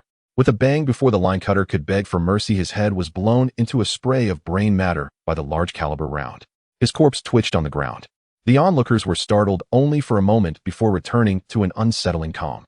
Even the queue remained largely undisturbed, though a few people cast furtive glances at the body on the ground. Holstering his gun, Qinwu crouched to loot the body, retrieving a crude dagger, a little over 2 fertilizer coupons, and 3 water purification tablets. Pocketing his findings, he resumed queuing as if nothing had happened. After a while, several Underhive dwellers came to strip the corpse of its clothes. Later, even the shoes, socks, and underwear were taken. By the time Qinwu received his food and turned back, the corpse had vanished, likely turned into skewers. A few people were still on the ground, licking up the blood to absorb precious salt and trace minerals. Such was the ecology of the Warhammer 40k Underhive. Later, Qinwu arrived at a shop so deserted it might as well have been a ghost town. Not a single person in line. This was a boutique for high-end goods, prohibitively expensive for the dregs of the Underhive. Qinwu addressed the languid shop assistant. "Give me a pack of incense and candles, 3 cans of cooking oil, and a bottle of chili oil." The assistant looked Qinwu up and down and said lazily, 55 fertilizer coupons. Qinwu slapped 60 fertilizer coupons on the counter. The assistant finally cracked a smile, retrieved the requested items, and handed them over in a plant fiber bag. Carrying his bundles, he headed home, while dark gazes from several corners locked onto him. On planet 496b, a farmer's income was around 150 to 200 fertilizer coupons, while an Underhive dweller earned about 20. The boutique was meant for Underhive gang bosses who, for rats like them to even glance at it was a sin. Yet here was someone walking out of the boutique with purchases. Several figures trailed behind Qinwu like wolves stalking a fat sheep. He moved from the crowded public area into a deserted pipe tunnel, pulling out a lighter and a cigarette. He lit one up, smoking as he ventured deeper into the dark tunnel. The stalkers watched the glowing tip of the cigarette flicker in the pitch-black pipe. Exchanging glances, they armed themselves with rocks and steel pipes, then rushed toward the light. Heavy footsteps echoed through the dark passage as the stalkers' eyes locked onto the cigarette's glow. They closed and swiftly raised their weapons high and swung down with force. Clang, clatter. The sound of metal striking metal rang out in the darkness. Several overeager stalkers felt their hand bones nearly shatter and cried out in pain. One stalker, grimacing, dropped his steel pipe. Frowning, he reached forward and felt a metal pipe wall. He groped for the glowing cigarette tip, only to find it wedged into a crevice in the wall. Realization dawned on the stalker, and his expression shifted. In the next moment, a blinding light flared from the side, dazzling everyone. Qinwu held a flashlight in his left hand and a pistol in his right, the muzzle aimed directly at the terrified stalkers. Bang, bang, bang. Returning to his hiding place, Qinwu lit incense sticks and placed them beside the shrine, then set a bottle of cooking oil, roughly 150 milliliters, inside the shrine. The system then indicated that holy oil was being produced, which would be ready for retrieval in 12 hours. Although he had not witnessed the corruption of chaos on agricultural planet 496b, in the world of Warhammer 40k, chaos was as common as the air itself. It was only a matter of time. Better to stockpile some holy oil now, so when chaos eventually appeared, he could fry it up like a dish. Having arranged the production, Qinwu began his workout: push-ups, squats, and weighted shuttle runs, which lasted over 2 hours, leaving him panting heavily. He checked his personal attributes, and his mind endurance rose by 1 point to 13 and energy increased by 1 point to 11. He wiped his body clean with a cloth, then opened the ceramida steel container of food, taking a few mouthfuls of paste to replenish his energy before collapsing into sleep. Upon waking, he first inspected the shrine. The incense sticks had burned out, and the oil had been transformed into holy oil. He removed the holy oil and stored it in his warehouse, then lit a second incense stick, poured in a second bottle of oil, and waited for it to produce holy oil on its own. Having arranged the production, Qinwu pushed open the door and stepped out, intending to take on the Black Marketeer's mission and check on the situation at the reactor. Arriving at the Black Marketeer's shop, Qinwu said to Nepal, Give me a pipe shotgun, 50 rounds of ammunition, a set of head armor, 5 detonators, and 2 smoke grenades. The Black Marketeer Nepal gestured to his underling, who delved deep into the floor-level storage and soon returned with the requested items. Kind customer, that'll be 500 fertilizer vouchers. Qinwu paid the sum and picked up the weapon. The pipe shotgun was indeed made from a thick water pipe, smoothbore, double-barreled, and fired the Black Marketeer's self-made 35mm shells. Qinwu checked the gun's condition and began putting on the head armor, a DIY piece pressed from fiber with a protection rating of only level 2 and a durability of 35. On the battlefield, it would be about as effective as wearing paper. Still, it was more than enough for gang fights, which only involved foes armed with cold steel and homemade smoothbore guns. Having sorted his gear, Qinwu asked, "Where's the reactor located?" The Black Marketeer Nepal, seeing that Qinwu intended to cause trouble for the chemical gang, put on a fake smile. "Oh, my kind customer, are you off to exterminate pests? That's wonderful." He handed Qinwu a sheet of paper. "This is a simple map to the reactor. It'll guide you there." A system prompt flashed through Qinwu's mind. Ding. New map discovered, underground reactor. This was a long-abandoned chemical plant deep in the Underhive, filled with scrap metal pipe structures and ceramidous steel, narrow, cramped, dark, and deep, lit only by a few lumen globes. Qinwu pocketed the map and turned to leave, but the Black Marketeer Nepal warned, "My kind customer, be careful. The scum of the chemical gang control many chemical dogs through their chemicals, and they are numerous. The good news is the chemical dogs have had their brains fried by the chemicals. Most are dull and slow. Many can only use melee weapons. Pulling a trigger is as hard for them as reciting the imperial truth from memory." Qinwu paused for a moment, nodded, and committed the information to memory. Leaving the fertilizer gang's compound, Qinwu followed the map in his mind toward the designated location. As he navigated a series of complex and winding underground pipes, a green countdown appeared in his field of vision. Deploying. Map reactor. 10, 9, 8, 7. As the countdown finished, Qinwu felt a dizzying spin, and when he landed, he was in a special space. This was the reactor map, a cube-shaped area composed of 5 levels of metal and ceramidous steel structure. At the very center stood a massive metal tank stretching from the 5th level down to the bottom, the reactor that the fertilizer gang and chemical gang were fighting over. Upon landing, Qinwu immediately pressed himself against the wall and pricked up his ears. The sounds were chaotic, many footsteps, voices, talking, and laughter, all coming from level 1. Qinwu was currently on level 5. After a brief consideration, he gripped his pipe gun and crept downward. He moved with extreme caution, his steps light and stealthy as he descended level by level. Reaching the 2nd level, he heard someone speaking. "As long as we take the reactor, we can manufacture more chemicals and control more people to join the gang. Then we'll lead the brothers to charge the fertilizer gang's turf. This whole area will be ours." Qinwu crept to the stairwell on level 2 and looked down. Over a dozen gang members were squatting around a burning oil drum from which hung a string of suspicious-looking roasted meat. Judging by the scattered syringes on the ground and the periodic table tattoos on some of their shoulders, they were the chemical gang's lackeys. None of them noticed Qinwu at the top of the stairs. He carefully counted 11 men, all armed with crude machetes made from sharpened metal blocks. Poor equipment. Moreover, these degenerates seemed to be high on drugs, swaying and stumbling. At least half were lying on the ground, while those still standing were giggling mindlessly, clearly in a daze. Seeing how tightly packed they were, Qinwu pulled 2 detonators from his pocket, lit the fuses with a lighter, and hurled them directly at the densest cluster of chemical dogs. One characteristic of Warhammer 40k weapons was their heavy explosive payload. Each detonator sold by the Black Marketeer Nepal contained 500 grams of explosive. 2 together made a full kilogram, incredibly powerful. The drugged-up chemical dogs didn't even notice the detonators landing at their feet. They were still chatting as the fuses burned down. Boom, boom. 2 thunderous explosions echoed, sending a metallic screech through the reactor and surrounding structures, while clouds of dust were kicked into the air. The 11 chemical dogs were packed tightly, absorbing the full force of the blast. 7 were killed instantly, and 4 were wounded. The wounded ones coughed up blood, their internal organs shattered by the shockwave. They writhed on the ground for a few twists before dying. Only one, whose leg had been blown off, clutched his severed limb and let out a gut-wrenching scream. Seeing no further threat, Qinwu descended to the 1st level. The chemical dog with the severed leg recognized his attire as that of the fertilizer gang and yelled, "The family won't let you get away with this. Mother will turn you into a chemical pig." Qinwu couldn't be bothered to listen to his drivel. He raised his pipe shotgun, blew the man's head off with a single shot, and then began looting the bodies. Qinwu felt a surge of joy as he searched the corpse, his fingers brushing against a special syringe. Name: poison needle. Reference value: 25 fertilizer vouchers. Effect: extremely potent, pain-inducing hallucinations, exceptionally high addictiveness, severe damage to the human liver, kidney, and immune systems, and long-term use leads to cognitive decline. Note, although this is a nefarious concoction, its components can be diluted and mixed with other chemicals to produce various legitimate medicines.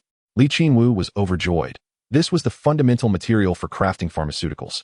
The hideout had a medical station component that could be upgraded. Once he found the special supplies, he could build the medical station. The medical station could produce blood packs, surgical kits, painkillers, and hemostatic agents. It could also manufacture various functional syringes, such as a weight-bearing needle to increase strength and carrying capacity. An endurance needle doubled your stamina, allowing you to run vast distances. A regeneration needle, a void blood pump activated. As long as your limbs weren't completely obliterated, a single injection would rapidly restore your health. Li Qinwu hadn't expected these chemdogs to yield such precious syringes. He immediately began a thorough search. 11 chemdogs yielded 11 poison needles, and one who looked like a squad leader also dropped a handmade poison gas grenade. Its effect was to create a toxic zone in a 20 by 20 meter area. The gas would cause uncontrollable coughing and lasted for 80 seconds. Li Qinwu felt a twinge of relief, grateful that his surprise attack had been swift. Had that chemdog leader managed to throw the gas grenade, the situation would have been dire. He stowed the syringes in the gas grenade, thinking that the chemdogs were excellent material farmers. Even without the Black Marketeer's task, he would gladly seek out more trouble from the chem gang. As he mused, Li Qinwu drew his knife, intending to cut off the chemdog's skin, bearing the periodic table tattoos on their shoulders, when a heavy footfall echoed through the area. Thump, thump, thump, crash. Amidst the spray of rubble and the screech of twisting metal, a monstrous figure emerged. 5 meters tall, a hulking mass of flesh. This was a colossal giant, his height nearly matching his shoulder width. Several layers of iron plates were bolted directly into his blubber with steel spikes. The freak wore a helmet crafted from metal scraps adorned with a pair of pig ears. Beneath the helmet was an iron mask with an abstract pig snout. The Chem Pig, a disposable humanoid weapon modified by the Chem Gang. Typically, it was created from captured Bottom Dwellers gang members who had erred, or enemies from rival factions. These captives were injected with massive doses of animal growth agents, regenerative fluids, and various chemicals, forcing their bodies into a second development phase that expanded their mass and granted unimaginable strength. The drawback was that their brains degenerated into a chemically controlled beast driven solely by instinct to kill every living thing around them, and it could only be activated once. From the moment of modification, the Chem Pig lay dormant. Once activated by the agent, it would rampage in a furious killing spree for about an hour before succumbing to heart failure, its tiny heart unable to sustain its colossal body. This chemdog squad was sent by the Chem Gang's mother to scout the reactor. They had brought a dormant Chem Pig left at the end. The moment the chemdog squad leader was knocked down by the dynamite, he knew they were under attack. He activated the dormant Chem Pig with a small radio button hidden in his chest pocket. Attached to the Chem Pig's spine was a device known as the Rage Spine, connected to the pighead mask. This device not only activated the dormant Chem Pig, but also injected fury agents into its brain and spinal nerves, ensuring it remained perpetually enraged and unleashed its ultimate combat potential. Once activated, the Chem Pig let out a furious roar at Li Qinwu and charged at him. Imagine a being 5 meters tall, nearly as wide, wearing a pig mask, and with steel plates bolted to its body barreling toward you. Li Qinwu felt his skin crawl with goosebumps. Without a second's hesitation, he turned and fled up the stairs. The Chem Pig gave chase. Despite its bulk, it was surprisingly fast, keeping hot on Li Qinwu's heels. Li Qinwu was startled. The creature's speed was incredible. If his stamina ran out, he was done for. For context, his current stamina allowed him to run continuously at a long-distance runner's pace for 3 kilometers, roughly a 3-minute kilometer. Even at that level, the mountain of flesh behind him kept pace, grunting and snorting, its footsteps shaking the ground, making Li Qinwu's heart leap into his throat. In danger, people instinctively flee to where they feel safe, the path they came from. He scrambled up to the 5th floor with the Chem Pig right behind. With no other choice, he kept running. The reactor was a square compact map. Each floor was about 500 square meters, filled with various small rooms. Each corner had a staircase leading down, and the center housed a cylindrical structure, the reactor itself. Li Qinwu led the Chem Pig in circles on the 5th floor, searching for a small space to hide, but found none. Every corridor and room was large enough for the Chem Pig to enter. There was no escape. It made sense, really. This was a chemical production site requiring the transport of large quantities of raw materials, so the passages had to be spacious. This was a nightmare for Li Qinwu. His stamina was half depleted, and he had no idea how long this pig could keep going. Losing his life was one thing, but losing the precious syringes he had found was unthinkable. Sweat pouring down his face, he glanced back. The Chem Pig was grunting and chasing drool spilling from the mouth beneath its pig mask, its rotten teeth black as a void. By the Emperor on high. Li Qinwu had no desire to be chewed to death by this beast. He racked his brain for a solution. Suddenly, he noticed a gap between the cylindrical reactor and the metal floor panels, just wide enough for Overjoyed, Qinwu leaped over, wrapped his arms and legs around the reactor, and slid down from the 5th floor. Landing on the ground floor, he looked up. The Kempig on the 5th floor was craning its head, trying to squeeze its bulk into the gap, but there was no way it could fit. Qinwu laughed. Watching his stamina bar slowly recover, he devised a plan to kill the Kempig, exhaust its stamina. Given that he could run to the 5th floor and slide down, while the Kempig had to run up and down, its stamina consumption was double his. Moreover, he could rest while it was coming down, allowing his stamina to recover. So if he repeated this cycle enough times, wouldn't the Kempig eventually collapse? He thought it was a brilliant plan and calmly waited for the Kempig to descend while his own stamina fully recovered. But even after his stamina was completely restored, the Kempig still hadn't come down. From the 5th floor, he heard a pig-like scream of agony. Qinwu was puzzled. What was the pig doing up there? Peering up through the gap on the 1st floor, he saw it. The Kempig was stuck. The pig was single-minded. Seeing Qinwu slip into the gap, it tried to do the same, forcing itself in with all its might. Now it was wedged tight. Qinwu waited on the 1st floor for a good 3 minutes. After confirming that the creature was truly stuck, he lifted his pipe shotgun and cautiously ascended the stairs. He moved with extreme care step by step until he reached the 5th floor, where he paused at the stairwell to observe his surroundings. The chemical hog's head and upper body were wedged into the crevice. He could neither advance nor retreat, trapped in an agonizing predicament. Qinwu inspected his pipe shotgun, then charged forward. Pressing the muzzle against the unarmored bend of the chemical hog's left hind leg, he fired without hesitation. With a thunderous blast, the chemical hog's hind leg erupted in a spray of flesh and blood. He let out a piercing, agonized squeal, thrashing wildly in desperation. Qinwu swiftly fired a second shotgun blast at the same spot, completely shattering the chemical hog's knee, leaving the bone exposed. The chemical hog struggled even more violently, frantically yanking his head outward. The metal crevice that trapped him groaned and screeched under the strain. Qinwu opened the gun's chamber, reloaded, and fired a 3rd and 4th shot into the left hind leg's joint. The 35mm shotgun rounds were devastatingly powerful, especially fired at point-blank range. After 4 shots, the chemical hog's left thigh was severed cleanly at the knee. A torrent of agonized squeals erupted from the chemical hog. With a tremendous effort accompanied by the grating shriek of twisting metal, he wrenched his head free from the crevice. Qinwu quickly retreated, reloading his pipe shotgun. Though the chemical hog had lost a leg, he crawled after Qinwu at a speed comparable to a brisk adult walk. Qinwu backed away, firing his pipe shotgun at the creature. However, the chemical hog's armor was too thick. The shotgun pellets, lacking armor-penetrating capability, posed no real threat. After firing over a dozen rounds to no effect, Qinwu ceased his assault. He holstered the shotgun, deciding to simply drag things out, waiting for the one-legged chemical hog to bleed to death. He led the chemical hog in circles, but after 2 rounds he noticed the creature's severed leg had stopped bleeding or was losing blood at an extremely slow rate. He suspected the chemical hog's body contained some sort of coagulating agent, preventing fatal blood loss. Scratching his head, Qinwu pulled 3 detonators from his pocket, bound them together with the shotgun shell pouch, and estimated the fuse length against the chemical hog's crawling speed. He lit the fuse, dropped the bundle on the ground, and turned to flee. The chemical hog let out a howl, thinking his prey was escaping, and writhed his massive body forward with renewed vigor, completely ignoring the triple detonator bundle on the ground. He crawled directly over it. At that moment, the detonators exploded. A thunderous roar shook the air as the chemical hog's 2 forelimbs supporting his weight were blown off. His abdomen and chest were torn open, spilling bloody entrails and organs across the floor. Qinwu coughed violently from the dust cloud kicked up by the blast. When the air cleared, he saw the chemical hog was utterly dead. Clear, he shouted, humming a cheerful tune as he began to scavenge the battlefield. First, the chemical hog. The creature wore no clothes, offering no pockets to search.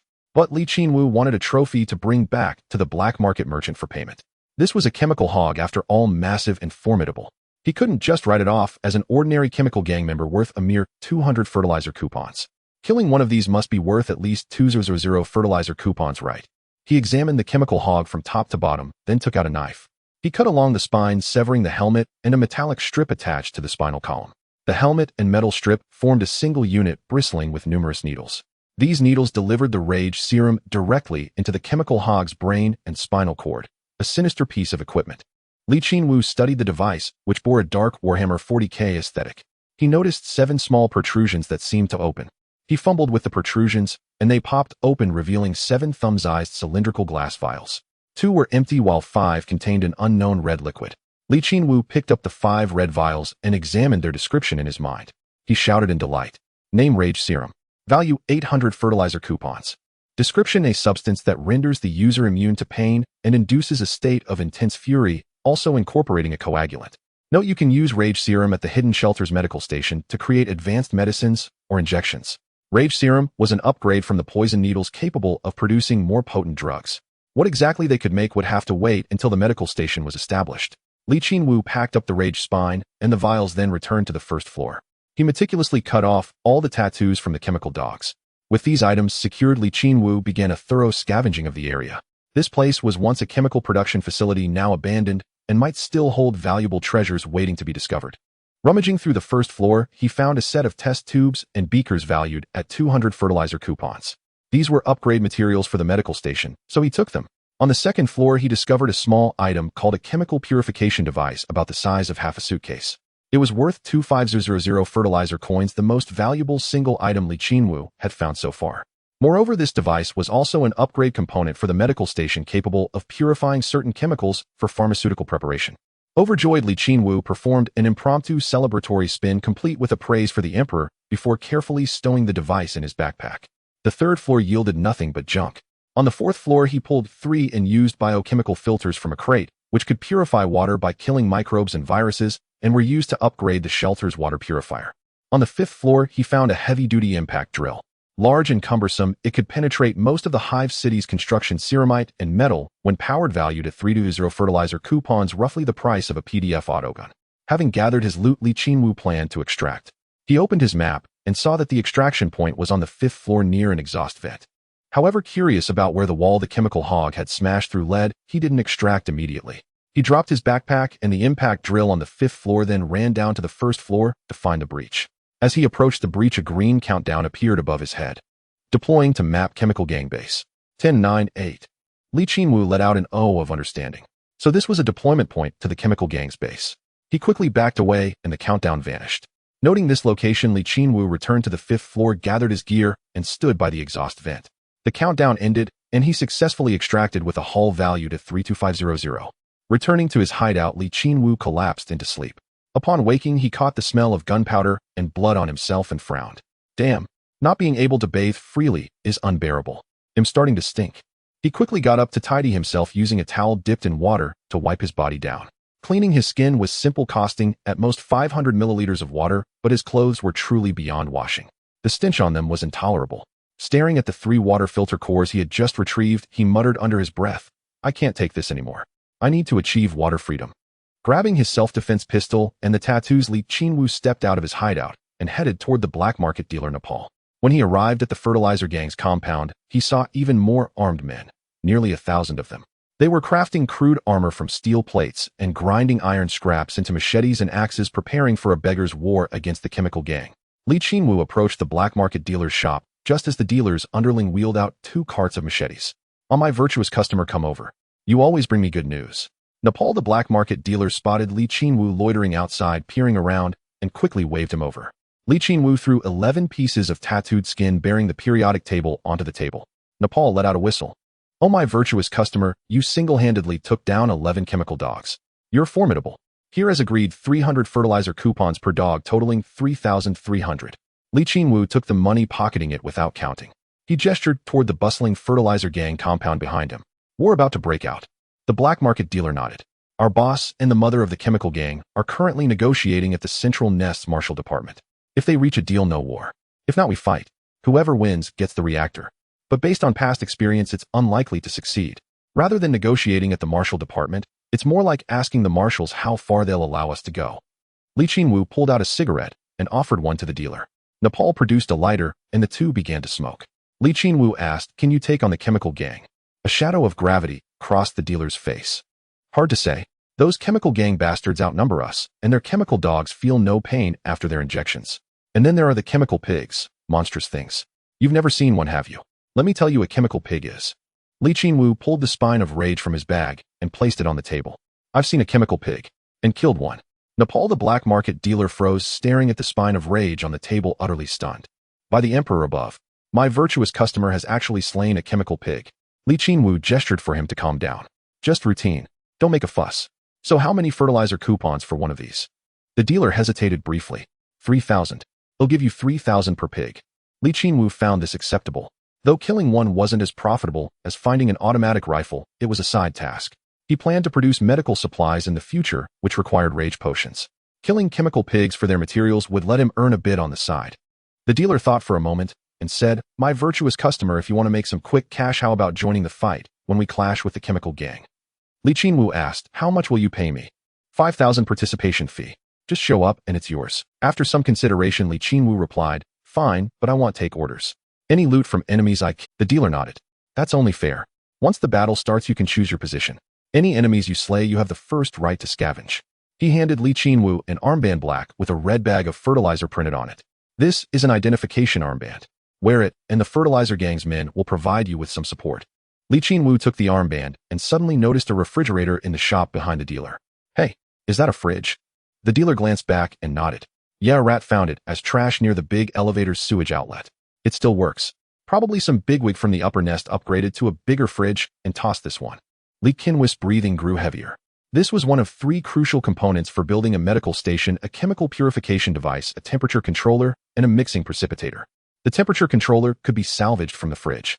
If he got this, he'd have 2 of the key parts. "Sell it to me." "How much?" The dealer was silent for a moment. My customer wants this. How about this? Go kill 3 chemical pigs and bring back their spines of rage as proof, and he'll give you the fridge for free." Qinwu hesitated briefly before nodding. He had only about 40,000 fertilizer coupons in cash. While that made him wealthy in the bottom nest, given his ambitions, it wouldn't last long. Besides, he had no idea where to find the 3rd medical station component. He had plenty of time to complete tasks. "All right, 3 chemical pigs. We'll find a way to kill them." Thus, Qinwu took on 2 tasks: killing chemical pigs for the equipment and serving as a mercenary when the fertilizer gang went to war with the chemical gang. After accepting the tasks, he bought some supplies from the dealer to upgrade his hideout. Since he purchased a lot, he also bought a small cart to haul everything back. Back at his hideout, he began assembling his purchases. First, he took several large plastic barrels and a few ceramic steel pipes. Using tools, he drilled holes in the barrels and connected them with pipes, creating a water purifier. The purifier had 2 parts. The first barrel was a sedimentation tank. Inputting 100 liters of dirty water and 1 purification tablet, then waiting 1 day, would output 99 liters of clean water.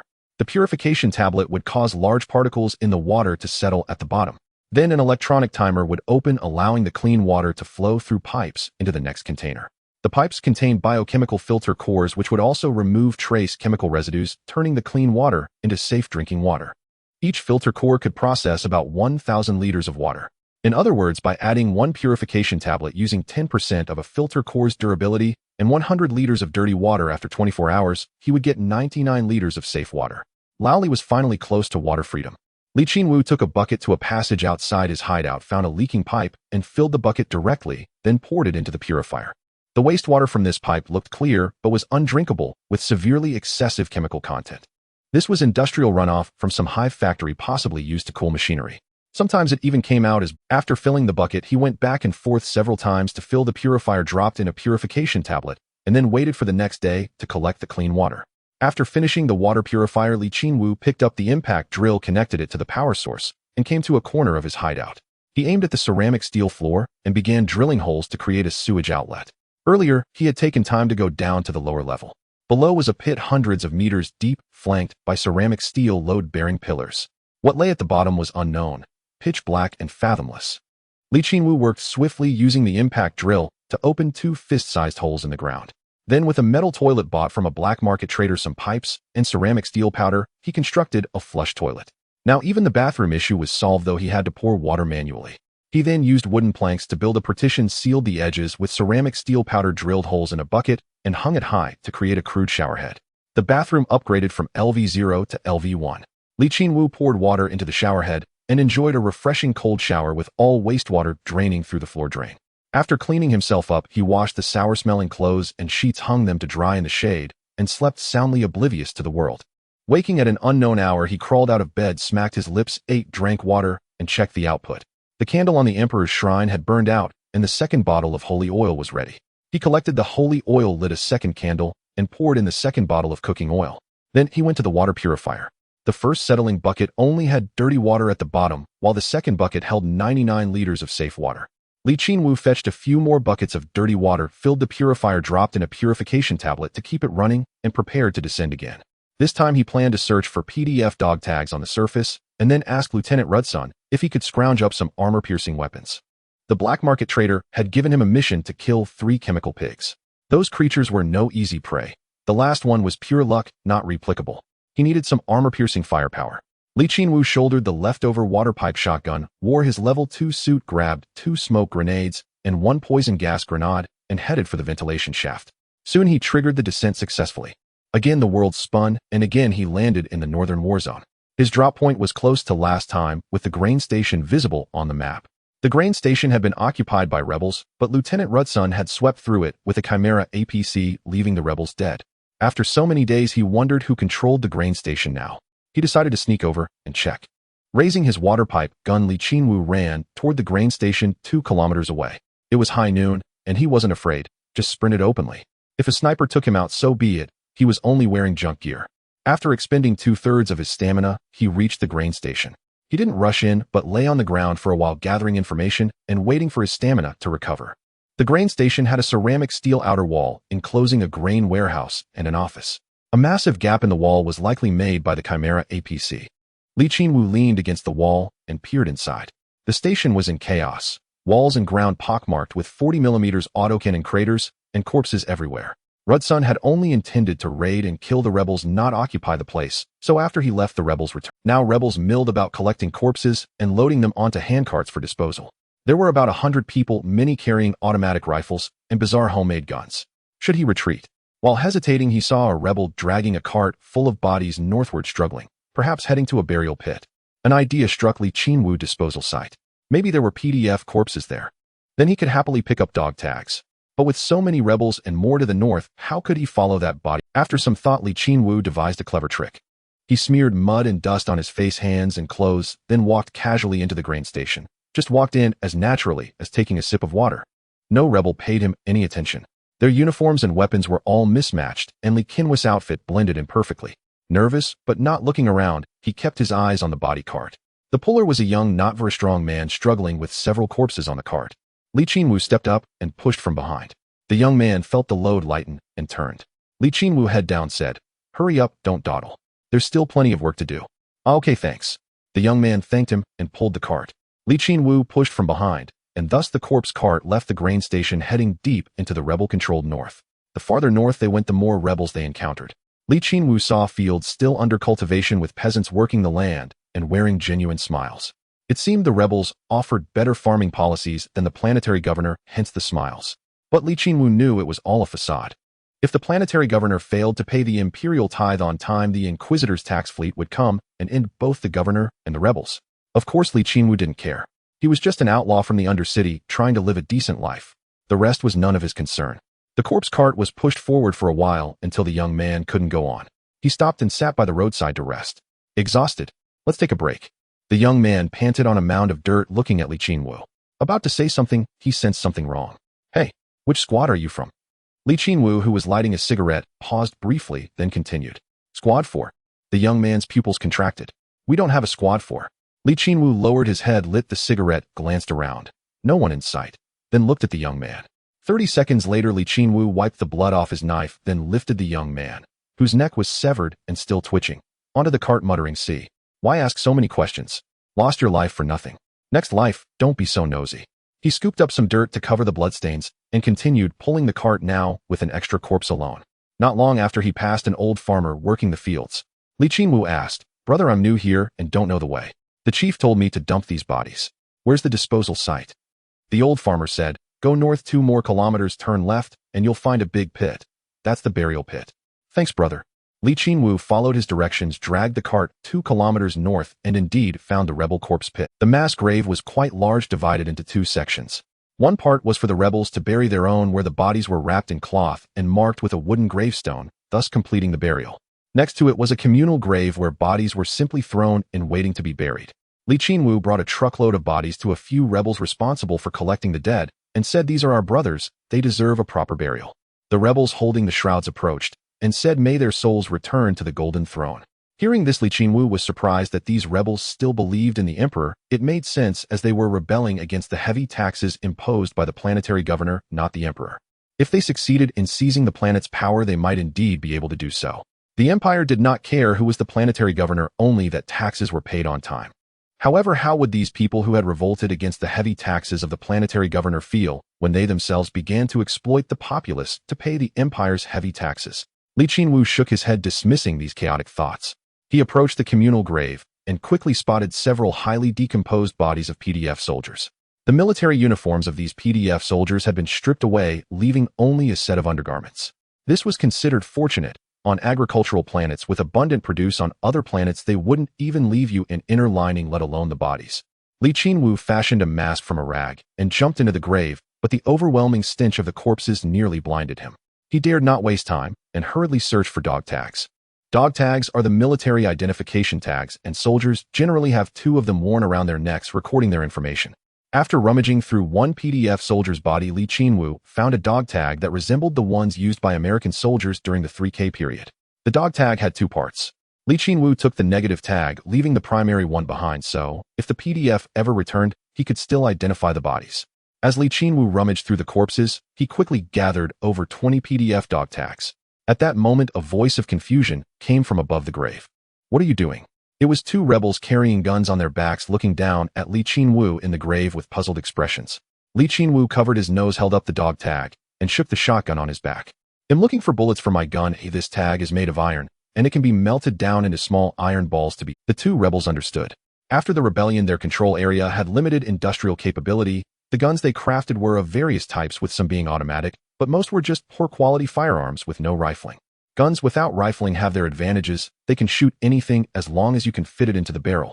The 2 rebels assumed Qinwu was using dog tags as bullets and said the truck could be towed away before leaving. Qinwu continued to gather, taking all the PDF dog tags from the pit and placing them in his backpack before climbing out of the grave, breathing heavily in the fresh air. Stinky. It was unbearably foul. The smell from the pit made him feel as if he had inhaled something disgusting. After catching his breath for a moment, Qinwu dragged the empty truck back roughly a kilometer away from the grain station. He simply tossed the trailer into the water ditch and jumped in himself, quietly waiting. Before long, it grew dark. He ate some biscuits and drank water to replenish his strength, quietly emerging from the ditch and stealthily moving towards the nest city under the cover of night. The discipline among the rebels was quite lax, allowing Qinwu to reach the outskirts of the rebel-controlled area without encountering any sentries, making his escape smooth. However, he only had 38 PDF dog tags in his backpack, which were light and took up little space. He felt like a fish in an empty air force, quite unsatisfied. Qinwu looked around and spotted some crops in the field. These seemed like potatoes. He rushed to the field, using his dagger as a shovel to dig, pulling out several fist-sized chunks from beneath the plants. "Hey, they really are potatoes." Qinwu laughed, throwing himself onto the ground and digging frantically, filling his backpack with potatoes. Who would have thought that a future merchant adventurer navigating the starry seas would start by stealing potatoes? After filling his backpack with potatoes, he triggered a yellow overload status, and Qinwu began his... He checked the map. The area outside the nest city was PDF territory, with one section marked as Lieutenant Rudelsson's area, about 20 kilometers away. He headed straight for that area. A few hours later, under the bright moonlight, Qinwu stealthily approached the front of Lieutenant Rudelsson's territory. The PDF defense area was quite distinctive, featuring watchtowers, searchlights, heavy machine gun bunkers, trenches, and barbed wire, and there might even be landmines around the perimeter. Qinwu halted 2 kilometers outside the PDF position, finding a soft spot to sit and rest. He believed Lieutenant Rudelsson would come looking for him. His life signal had already been recorded in the bird's instrument, appearing as a small green dot on the map. Sure enough, not long after, the direction of the PDF defense line erupted with the roar of engines as a Chimera troop carrier stopped in front of Qinwu with its headlights on the turret opening and Lieutenant Rudelsson poking his head out. Qinwu smiled and said, "How about taking me for a tour of your defense line?" Lieutenant Rudelsson crossed his arms.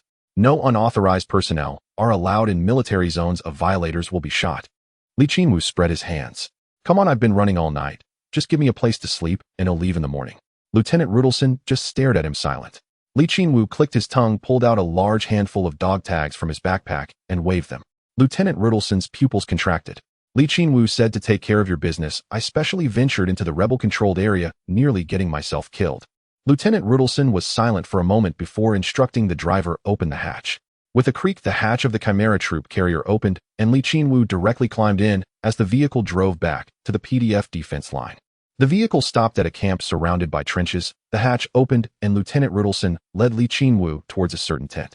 Qinwu looked around. There was a watchtower, 2 machine gun bunkers, and within the bunkers were 2 large-caliber lumber guns, which were essentially heavy machine guns. The camp was filled with tents, and many PDF soldiers were drinking and playing cards. Some soldiers were drunkenly shouting, and strange cries from women could be heard from the tents, sounding quite raucous. Qinwu chuckled and teased no unauthorized personnel are allowed in military zones. Of violators will be shot. Lieutenant Rudelson's face darkened as he led Qinwu into his tent, pointing to a camp bed on the ground. You can sleep here until tomorrow morning, or we'll take the elevator down to the bottom nest tomorrow. He then reached out to Qinwu. Hand it over. Qinwu noticed a small electric stove beside the camp bed, took out a few potatoes to roast, and then handed over a large handful of PDF dog tags. Ding. You have provided 38 PDF dog tags to Lieutenant Rudelson, raising his favorability from LV0 to LV1. Unlocked items: PDF semi-automatic pistol, 800 fertilizer coupons, PDF automatic rifle, 3,200 fertilizer coupons, PDF body armor, level 3, 1,500 fertilizer coupons, PDF helmet, level 3, 1,000 fertilizer coupons. Special item: mid-hive identity, 1,000 fertilizer coupons. Note: the hive maintains strict registry, so every gate has a gene scanner. Without a matching identity, you cannot access this area. Lieutenant Rudelson has connections that could register your identity into the hive's gene system and elevate you to a mid-hive citizen, but it requires a substantial sum. Qinwu's breathing grew heavy. Mid-hive identity. Since arriving in this world, he had only operated in the underhive and on the surface, never the mid-hive. What was in the mid-hive? As far as he knew, those living there were the planet's high-quality population, all with citizenship and a monthly income of over 2,000 fertilizer coupons. Qinwu longed to visit the mid-hive, perhaps to buy some upgrades for his hideout. But the price? 1,000,000. It was far too expensive. His current savings were only 4,000, not even half. He had to find a way to make more money. Lieutenant Rudelson took the dog tags, turned on a desk lamp, sat down by a field table, and opened a notebook. He recorded the names on the tags to report to the planetary governor for compensation. Qinwu used a knife to flip the potatoes on the electric stove, ensuring even heating. Hey old son, I've run into some trouble lately. I need some decent gear. Can you do me a favor? Rudelson paused briefly, then continued recording names. Tell me about it. Qinwu picked up a potato and scraped its charred skin with the knife. The chemical gang and the fertilizer gang in the underhive are about to fight.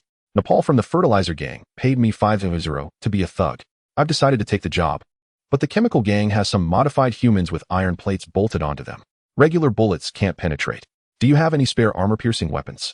Rudelson turned back, staring intently at Qinwu, as if verifying the truth of his words. Qinwu used his knife to lift a baked potato and handed it to him. They locked eyes for a few seconds. Lieutenant Rudelson took the potato, bit into it, then pulled a weapon case from a corner of the tent. He opened it, revealing a rifle with a long barrel. Lieutenant Rudelson inspected the rifle as he spoke. PDF semi-automatic battle rifle. It fires 8 955mm standard rounds. This gun uses a heavy long barrel for high chamber pressure armor-piercing rounds. It can penetrate 15mm of armor at 300 meters. Qinwu whistled and reached for the rifle, but Lieutenant Rudelson pulled it back. Your debt is paid. Qinwu nodded. Paid. Only then did Lieutenant Rudelson hand over the rifle. Qinwu took it, caressing it with deep affection. The rifle had a black polymer stock and handguard, a long barrel, and a shape reminiscent of the M14 from the 3K era, though with more angular contours. He quickly used the system to check the weapon's attributes. Name: PDF semi-automatic battle rifle. Reference value: 4,500 fertilizer coupons. Weight: 5 kilograms. Vertical recoil control: 71. Horizontal recoil control: 61. Ergonomics: 51. Weapon stability: 51. Accuracy: 89. Hip fire stability: 42. Effective range: 800 meters. Muzzle velocity: 1550. Fire mode: semi-automatic. Rate of fire: 450. Caliber: 8 955 millimeters. Impact power: high. Qinwu asked, what about the ammunition? Rudelson handed over 3 15-round magazines and 2 boxes of bullets, 50 rounds each, totaling 100 rounds. These are high chamber pressure heavy armor-piercing rounds, or AP rounds. They can only be used with the semi-automatic battle rifle. Using them in an automatic gun will cause jams. But the semi-automatic battle rifle can fire standard ammunition without issue. Qinwu took the ammunition and checked it with the system. Name: 8 955mm high chamber pressure armor-piercing heavy round. AP round. Reference value: approximately 200. Armor penetration: level 5. Note: in the PDF sequence, AP rounds are relatively rare, high-penetration ammunition capable of piercing most light armor. However, due to their high chamber pressure, they cannot be fired from automatic weapons and require specialized heavy-barreled semi-automatic rifles, making them unpopular among PDF infantry. Qinwu grinned as he stowed away the rifle and ammunition. This was solid. The chemical pigs were just clad in a layer of iron definitely no thicker than 10 millimeters. AP rounds would punch right through. Afterward, the two squatted by the electric stove eating baked potatoes and chatting. Qinwu asked, "How much compensation does the planetary governor give?" Lieutenant Rustan's eyes dimmed slightly. 1500 fertilizer coupons. Qinwu hissed in shock. That was all. So little. On the 496b agricultural planet, a farmer earned 200 fertilizer coupons a month and a mid-hive citizen earned 200. A man dies and his family gets less than a citizen's monthly wage. They say the PDF are the planetary governor's lapdogs, but he treats everyone like dogs. No wonder the PDF have such poor discipline, no wonder the rebels control all the land outside the hive. They finished the baked potatoes. Lieutenant Rustank pulled a folding cot from a corner, opened it, and lay down. Tomorrow morning, I'll have my men take you into the mid-hive. Don't wander off. Go straight to the big elevator and descend to the underhive. Don't cause me any trouble. Qinwu also lay down, propping his chin on his hand. Got any more work for me? Rustank thought for a moment. My colonel gave me a job. In a while to sweep the water supply lake to the west. There's a rebel camp there. Before the war, the lake was a vital water source for the surrounding land with many pumping stations. The rebels now control it reportedly with nearly 1,000 stationed there. I heard 2 PDF infantry companies died there. Given the rebels' combat capability, that's almost impossible. Something is there. I need you to investigate the water supply lake within half a month and find out what's there. Qinwu pondered for a while. Any other information? Rustank continued, yes.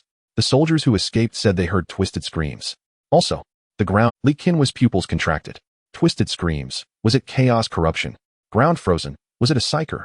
He recalled that weaker psykers couldn't fully control their powers, and the leaking energy could cause freezing.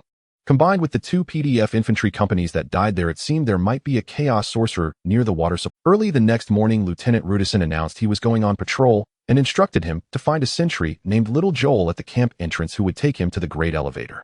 Qinwu grunted in acknowledgement, roasting 4 potatoes on the electric stove for breakfast. The PDF's discipline was truly lacking. Lieutenant Rustank had let him stay in the command tent simply because they had some acquaintance. If he were a spy, wouldn't that be a disaster? After finishing the potatoes, Qinwu naturally stuffed the electric stove into his backpack, bulging it out as if it had always been his. Stepping out of the tent, he spotted a young PDF infantryman standing guard in the camp. Little Joel? Qinwu asked. The young soldier shouted, "Yes, sir." Qinwu quickly waved his hand. "I'm not an officer." Little Joel, clearly a raw recruit, scratched his head, puzzled as to how someone emerging from the company commander's tent couldn't be an officer. Qinwu didn't bother explaining further. Rustank told you, didn't he? Little Joel nodded. "Sir, please follow me. They'll take you into the hive city." He led the way, and Qinwu, too weary to correct him, followed him onto a railcar. The railcar carried numerous wounded soldiers being transported into the hive city. Qinwu gazed at the hive city, its towering form piercing the atmosphere. No matter how many times he saw it, it was always awe-inspiring. In the Warhammer 40k universe, humanity could casually erect structures tens of kilometers high. Such was the might of their technology. Yet even so, the Imperium of man was beleaguered by aliens, demons, and all manner of monstrous entities barely clinging to life. It was utterly absurd. After over 10 minutes, the railcar came to a halt. They had arrived near the great elevator of the mid-hive. Passing through a gate here triggered a gene scan. Others passed through without incident, but the moment Qinwu crossed, red lights flashed with a piercing alarm, and enforcers wielding stun batons rushed over. Each time, Little Joel had to step forward, presenting his PDF credentials to allow them to move through the mid-hive. Qinwu observed the mid-hive with curiosity, feeling somewhat disappointed. He had imagined it would resemble the 30k era with neon lights and greenery lining the streets. But no, everything was a dull gray dominated by gray ceramidesteel structures. Factory workers shuffled about, all seeming listless and drained. Thinking about it, this was the Warhammer 40k world. Aside from the elite in the upper hive, how could anyone live a comfortable life? Little Joel led Qinwu toward the great elevator. Qinwu looked around and asked, "Joel, does your family live in the mid-hive?" Little Joel nodded. "Yes, in the military district of the mid-hive. As a PDF soldier, my family gets allocated housing. Praise be to the planetary governor." Qinwu then asked, "Joel, is your family's income enough to live on?" Little Joel's expression instantly clouded with worry. "My monthly military pay is 100 fertilizer scrip. My father works at a chemical plant earning 210 scrip. My mother does handwoven crafts at home, bringing in 120 scrip each month. There are 4 of us, my father, mother, my younger brother, and me. Monthly expenses are about 2500 scrip, and we pay 500 scrip in taxes. We can save around 200 scrip. But my younger brother is about to come of age and tuition fees are looming. The savings just cover his schooling for a primary education, after which he can work at the chemical plant." Qinwu clicked his tongue. Indeed, this was the true Warhammer world. To farmers tilling the land outside mid-hive dwellers earning over 2 script monthly, 5 times their income, seemed to live in paradise. But the hive city's living environment was deliberately engineered. Those earning 2 script had a lifestyle tailored to that amount, eating, drinking, paying taxes, and scraping together savings only to see it vanish on children's education, medical bills, and job hunting. Mid-hive families were fragile. A single serious illness could shatter a household, breaking the financial chain and causing them to default on taxes, leading to the revocation of their mid-hive status and banishment to the underhive. Otherwise, why would the underhive be so crowded? This was the hallmark of Warhammer 40k. Compared to this agricultural planet 496, B was a truly merciful world. After a 20-minute walk, they reached the Great Elevator. It had an ascending path leading to paradise and a descending one leading to hell. This one clearly went downward. At that moment, over 1,000 people were waiting near the Great Elevator. Some worked in the safe zones of the underhive, commuting daily via the elevator with stoic expressions. The majority, however, were pitiable souls stripped of their citizenship. These people wore ceramidesteel shackles, often in family groups of 3 or 4. They wept loudly, begging and pleading, but were met only by the enforcers' stun batons. These wretches were those crushed by the high-pressure society, unable to pay their taxes. Once 1,000 accumulated, they were sent down to the underhive via the Great Elevator. Averting his gaze, Qinwu spotted a peculiar emblem on a shop in the street, 2 intertwined red snakes with a red cross at the center. Qinwu tugged at Little Joel and asked, "What's that shop for?" Little Joel glanced at the store and said, "Oh, that's the Twin Serpent School, a medical establishment. There's a twin serpent doctor there who can cure almost any ailment. You can buy anything related to health from them." His face then fell. "But they're so expensive, far too expensive." Qinwu stroked his chin, his eyes fixed on the Twin Serpent School's sign. Did they have anything to upgrade the medical station? Upgrading the medical station required 3 key components: a chemical purification device, a temperature controller, and a mixing and sedimentation machine. He had leads on the first 2, but the mixing machine was still unknown. Could he buy it at the Twin Serpent School? "Sir, the Great Elevator is here." Little Joel's reminder snapped Qinwu out of his thoughts. "All right, you can head back." He placed 2 potatoes in Little Joel's hands, waved, and strode into the elevator. The enormous gear creaked and groaned as it rotated, sending a pure metal platform the size of several football fields deep underground. The giant elevator could transport over 2,000 people, dozens of tanks, and thousands of tons of supplies. It was a crude, yet frenzied mechanical creation. At this moment, the elevator was divided into 2 groups of people. One group comprised several hundred individuals heading to the bottom nest safe zone for work. Quietly waiting in the corner, among them, was Qinwu.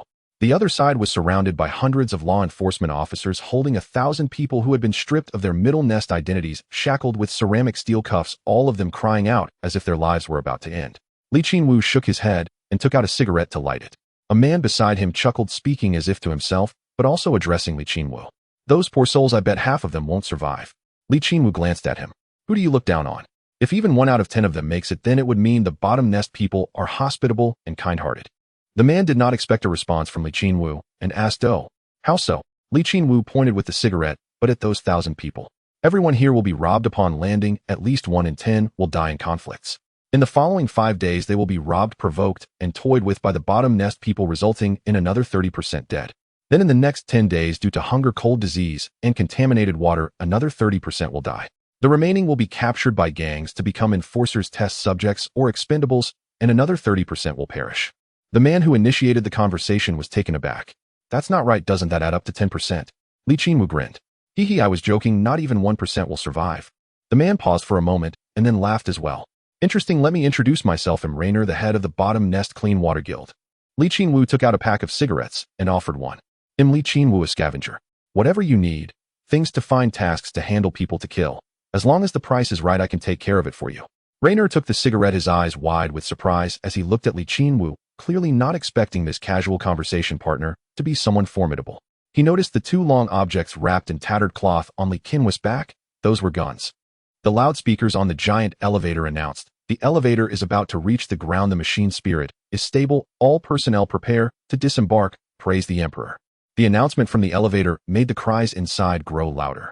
Rainer observed Qinwu's relaxed demeanor. Such a presence was rare in this brutal world.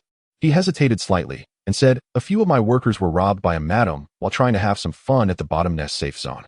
If you can help me break the legs of that madam and her enforcers using our Clean Water Guild's pipes, I am willing to pay a price." Ding. Unlocking contact. Rainer. Qinwu raised his brow. "Is this really how easy it is to unlock a new contact?"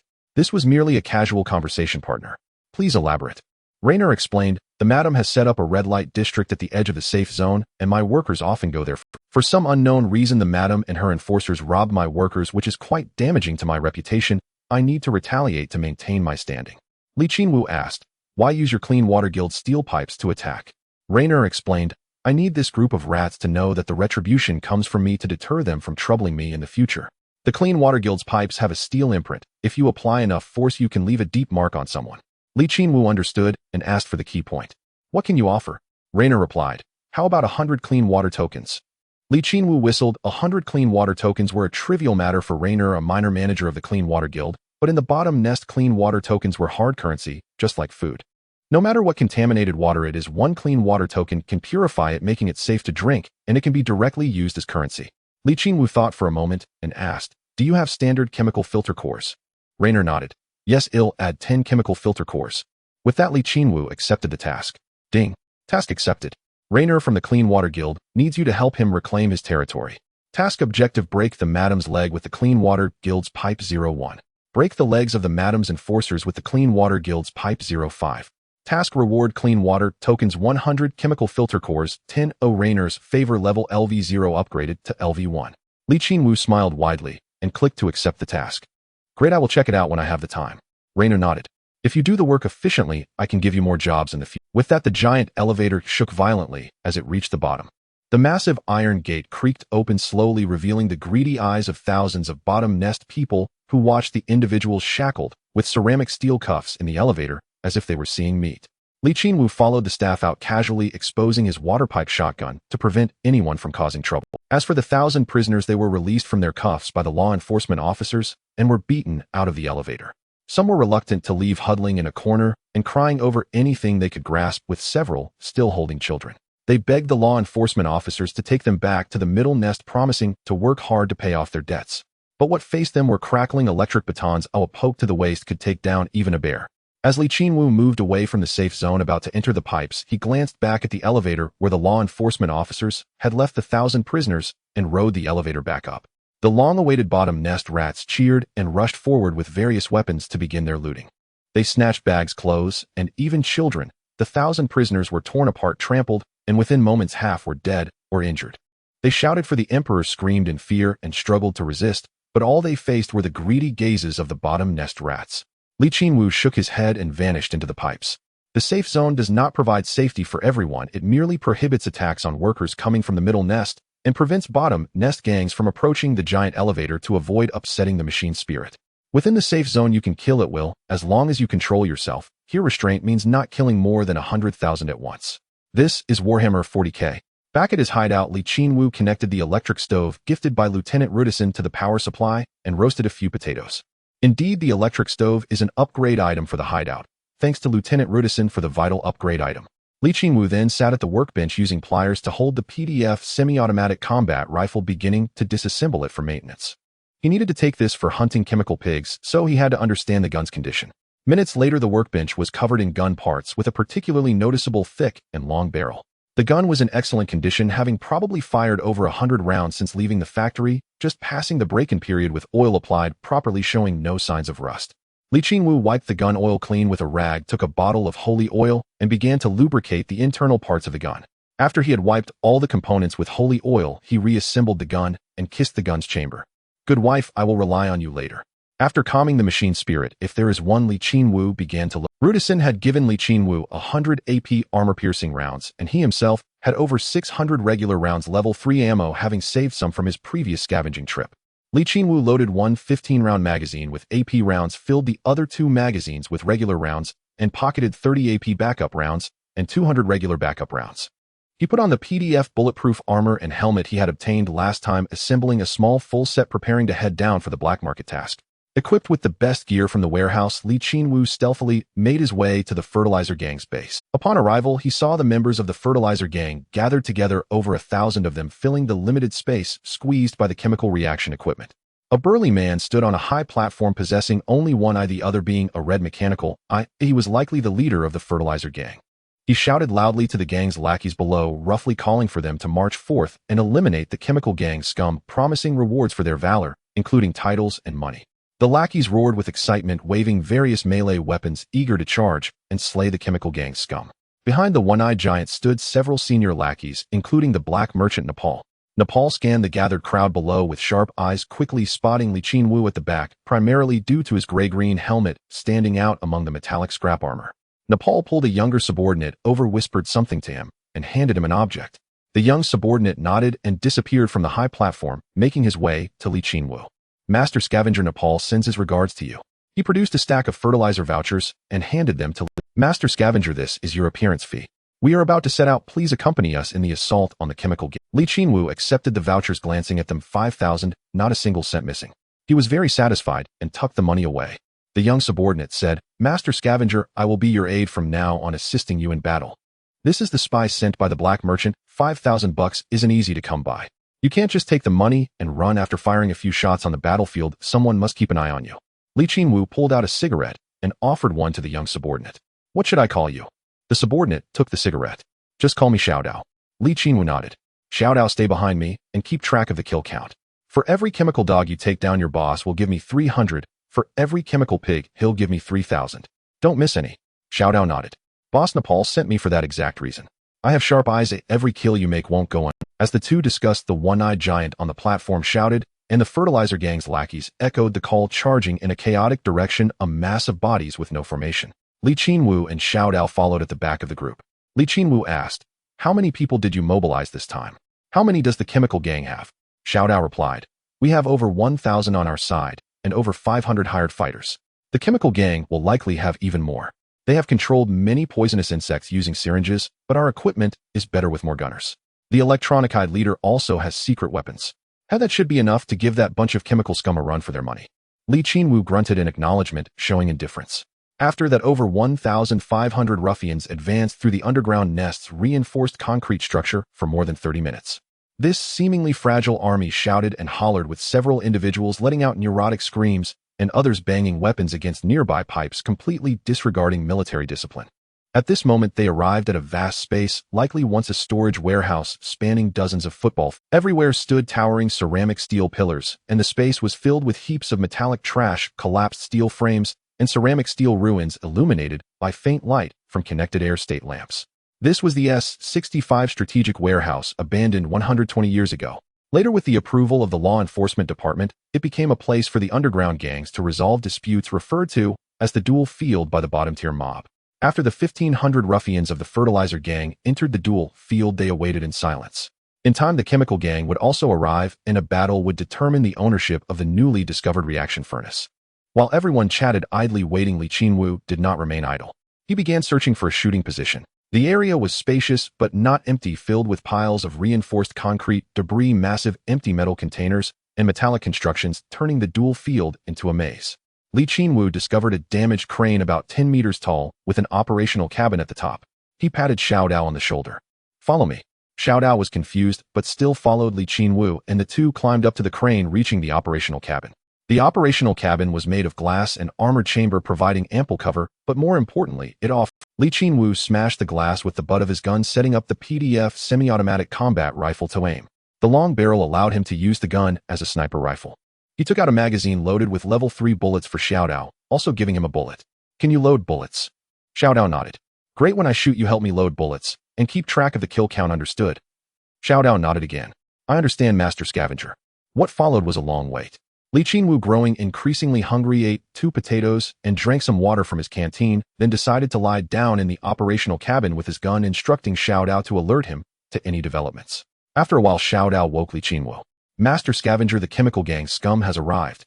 Qinwu rose, kneeling in the cabin, setting the gun at the window, pulling the bolt to chamber around and disengaging the safety to prepare for shooting. Before him in the dark space, a cacophony erupted, the sounds of thousands of footsteps, steel pipes striking the ground, and the frenzied shouts of madmen. The chemical gang has arrived. Over 5,000 of them, mostly weak and frenzied pests wrapped in rags, wielding steel pipes and long knives. These were mere cannon fodder. The backbone of the chemical gang consisted of a group of burly men clad in armor, wielding long melee weapons and homemade firearms. They were unusually muscular, likely imbued with the power of the 9 dragons, but it remained to be seen if those muscles would prove useful in battle. The two gangs faced off with the fertilizer gang's leader, the one-eyed man, and the chemical gang's leader, a woman called Mama, exchanging verbal jabs. Mama was a woman reminiscent of a vampire with abnormally pale skin, dressed in black leather and sporting a topknot. A peculiar device on the back of her head held various colored syringes ready for injection. After several minutes of shouting insults between the two gang leaders, the negotiations broke down and the leaders of both sides retreated and their underlings began to brawl. Someone shouted for the Emperor, and they clashed together. What followed was a chaotic melee reminiscent of Warhammer 40k, where cold weapons and firearms appeared simultaneously, and both sides displayed absurdly high morale.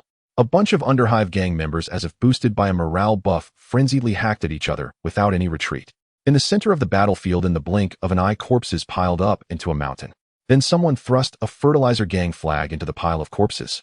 A group of fertilizer gang gunners rushed to the top of the corpse mountain, fighting from the peak to the base, wildly blasting the enemy with a mess of firearms. The Bro Mountain, though it was a budget version of Underhive Mortal Gangsters, was still an indispensable part of the Warhammer 40k experience. The chemical gang outnumbered the fertilizer gang, but they were nothing more than a bunch of drug addicts. Even after injecting themselves, they were just junkies who didn't feel pain. A single iron pipe to the head would still kill them. So both sides were locked in a stalemate of attrition. Inside the crane's operating cabin, Qinwu steadily aimed his semi-automatic combat rifle, firing precisely at a rate of one shot every 4 or 5 seconds. Before each shot, he would warn Xiao Dao beside him. "See that chemical dog on the blue container about 250 meters ahead?" Xiao Dao nodded. "Yeah." Qinwu fired. The man's head exploded, and he died. "See that guy with the mohawk holding a torch over 300 meters to the left?" "Yeah." Bang. The mohawk guy took a bullet to the neck, clutched his spurting wound, and fell as his torch went out. "See that chemical dog on Bro Mountain about 200 meters away?" "Yeah." Bang. I think I missed." "You hit the unlucky guy next to him. Count it." In this bizarre atmosphere of shooting and counting, Qinwu emptied a 15-round magazine, racking up 6 kills and 1800 credits. He tossed the empty magazine to Xiao Dao, who handed him a fresh one and began reloading the spent one. Qinwu continued firing. After emptying 3 magazines, the barrel grew hot, so he stowed the gun and prepared to relocate. "Hey, we're stopping," Xiao Dao asked in confusion. Qinwu replied, "We're moving. We've been shooting too long, and we might have been spotted." "How many kills?" 17. Xiao Dao followed Qinwu as they climbed down from the crane and ran over a kilometer to the west side of the battlefield, leaving Xiao Dao panting heavily. There was a cluster of empty containers, quiet and on the flank of the battlefield with no one around. Seeing no way to climb up, Qinwu said to Xiao Dao, "Squat by the container and boost me up." Xiao Dao did as told, squatting down. Qinwu stepped onto his shoulders, gripped the edge of the container, and pulled himself up with a single chin-up. "Give me your hand." Qinwu reached down and pulled Xiao Dao up. The view here wasn't as good as from the crane, but it still overlooked the battlefield. No sooner had Xiao Dao steadied himself than a series of fierce muffled gunshots rang out. The crane cabin they had just occupied was riddled with bullets, pockmarked and destroyed. Xiao Dao broke out in a cold sweat. If they had stayed up there, he would have been minced meat. "Hey, snap out of it. Keep count," Qinwu shouted, lying flat on the container top. He took off his backpack, placed it in front of him, and rested the rifle on it. Xiao Dao quickly lay down 2 clutching magazines and bullets, now completely deferring to Qinwu. Qinwu waited over 30 seconds for his heartbeat to calm before slowly opening fire. The relocation had also allowed the gun to cool down, and after 3 magazines it had been getting hot, and the run had cooled it off. On the battlefield, the sound of the semi-automatic rifle rang out again. With each 1 to 3 shots, a chemical gang member was killed. This caught the attention of the chemical gang leader, Mama. Qinwu's gunfire was too distinctive and deadly. Everyone else was hacking away with blades, and even those with guns had shoddy homemade pieces that couldn't shoot far, only good for close-range spray. Who would use long-range precision shooting like him? Mama stared at the flank of the battlefield, where a muzzle flash flickered occasionally in the darkness, and said to a muscular man as strong as a bear, "Baby, go bring Mama the head of that shooter." The burly man knelt, kissed Mama's leather boot with a pigtail, and gazed at her with longing.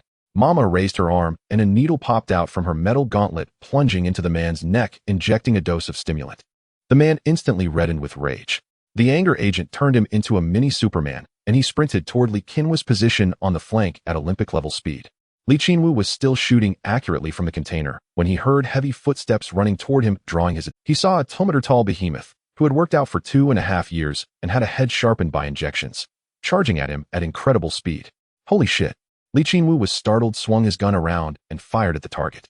Bang, bang, bang, bang, bang. 5 consecutive shots, all missed. The bastard was too fast, and moving targets were hard to hit.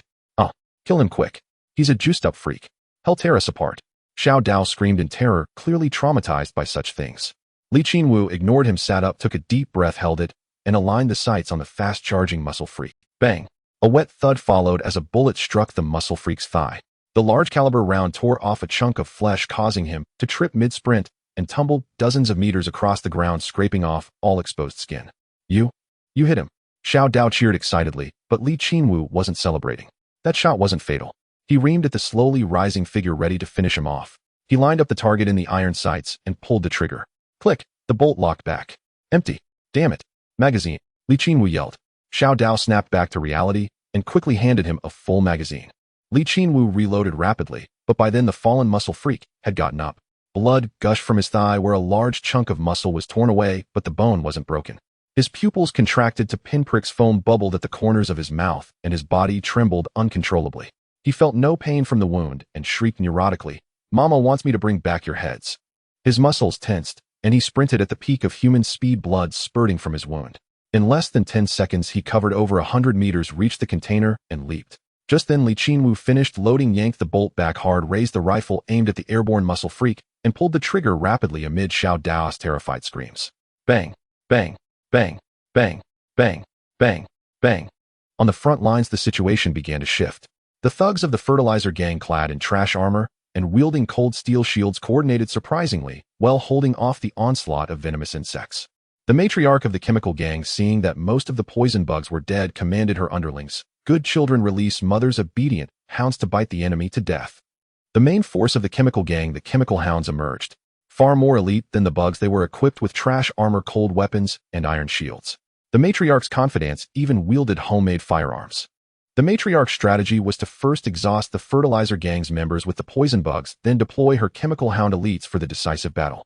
Approximately 1600 chemical hounds received orders, injected themselves into a frenzied state, and charged forward with wild howls to clash with the fertilizer gang.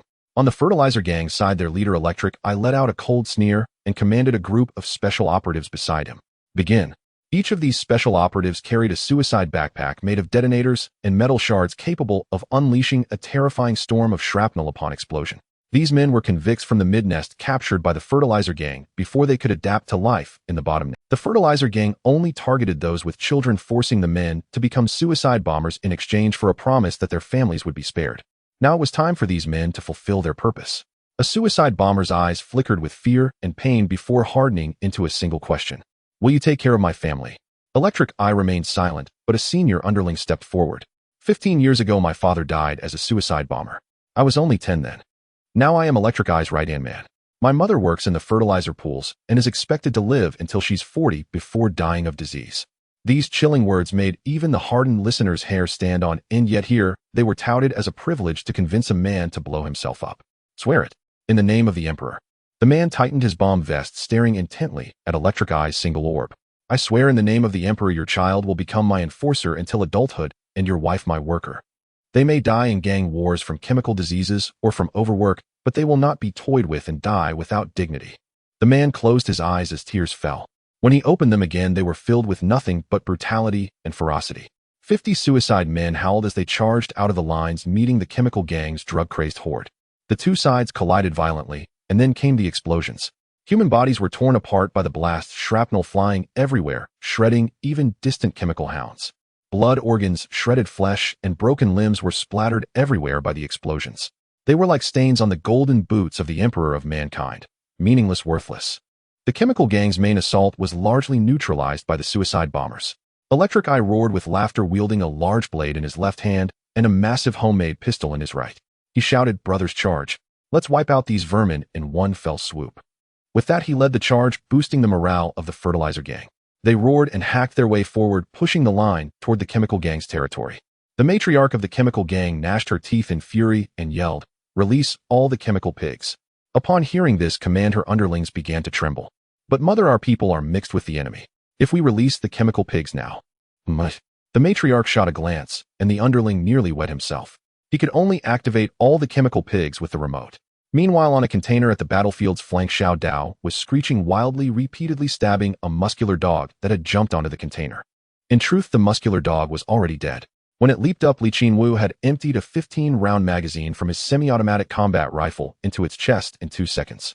Its heart, liver, and lungs were shredded, killing it instantly, but its momentum carried it forward, pinning Li Qinwu. Then Xiao Dao, panicking frantically, stabbed the muscular dog over 100 times in a short span. Li Qinwu, crushed under the tumor. Tall brute, gasped, "Push him off." Xiao Dao awoke. Li Qinwu, damn it. Stop stabbing.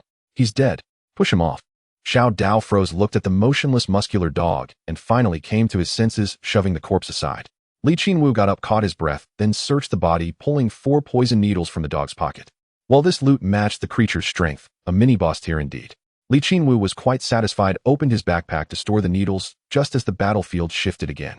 After a series of explosions, the main forces of the Fertilizer Gang and the Chemical Gang clashed in a final struggle. The Chemical Gang unveiled their last trump card, over 30 chemical pigs. These monsters, standing 5 meters tall and covered in layers of fat and iron armor, began an indiscriminate slaughter upon appearing. These beasts had no reason, unable to distinguish friend from foe.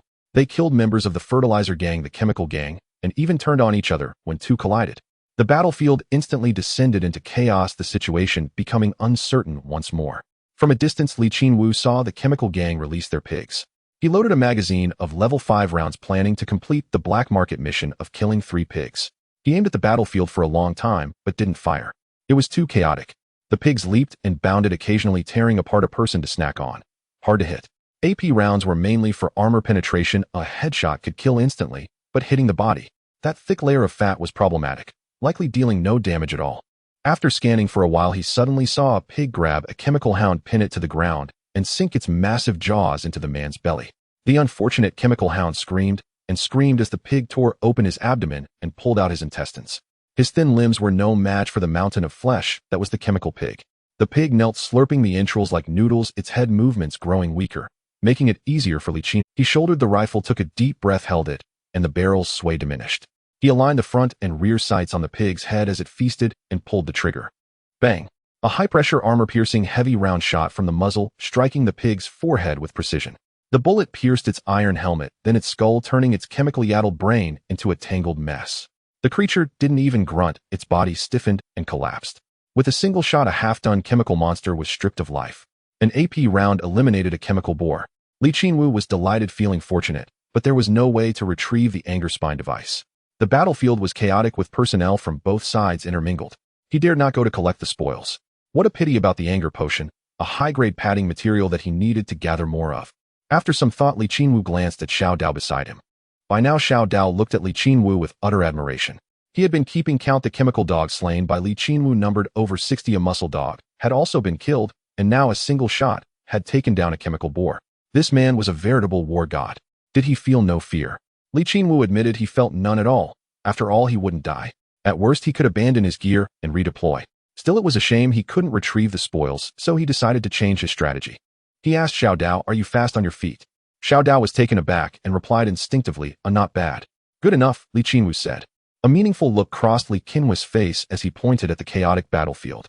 "From here to the battlefield, it's about 280 meters. Ahead of us, there's about 150 meters of open ground." Xiao Dao was bewildered, unsure why Li Qinwu was telling him this. Li Qinwu patted his shoulder with a smile. "You go lure the chemical boar over here, and he'll take it down with armor-piercing rounds." Xiao Dao's face turned pale. As a senior underling in the Fertilizer Gang, he knew that survival meant living long enough. He had lived too long and seen too much, fully aware of the ferocity of muscle dogs and chemical boars. Monsters like chemical boars loved to suck noodles, pinning a person down, biting open their belly, and slurping their insides while the victim was still alive. How terrifying was that?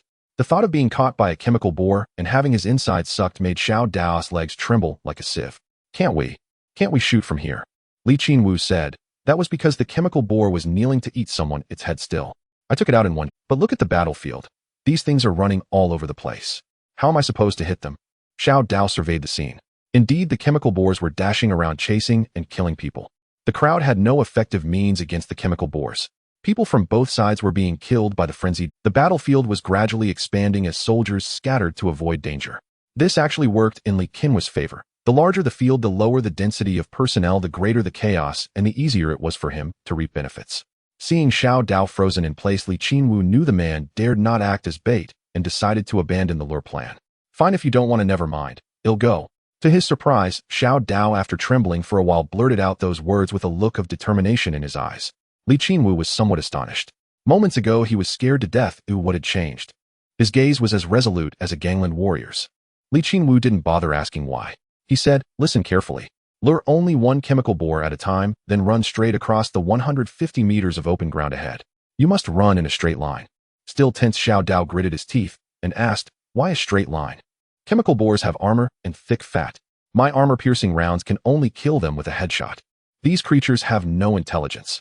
If you run straight toward me, the boar will chase you in a straight line. They'll be lying on the container, and in my sight the boar's head will be a constantly enlarging target with a simple trajectory. It'll easily hit its head."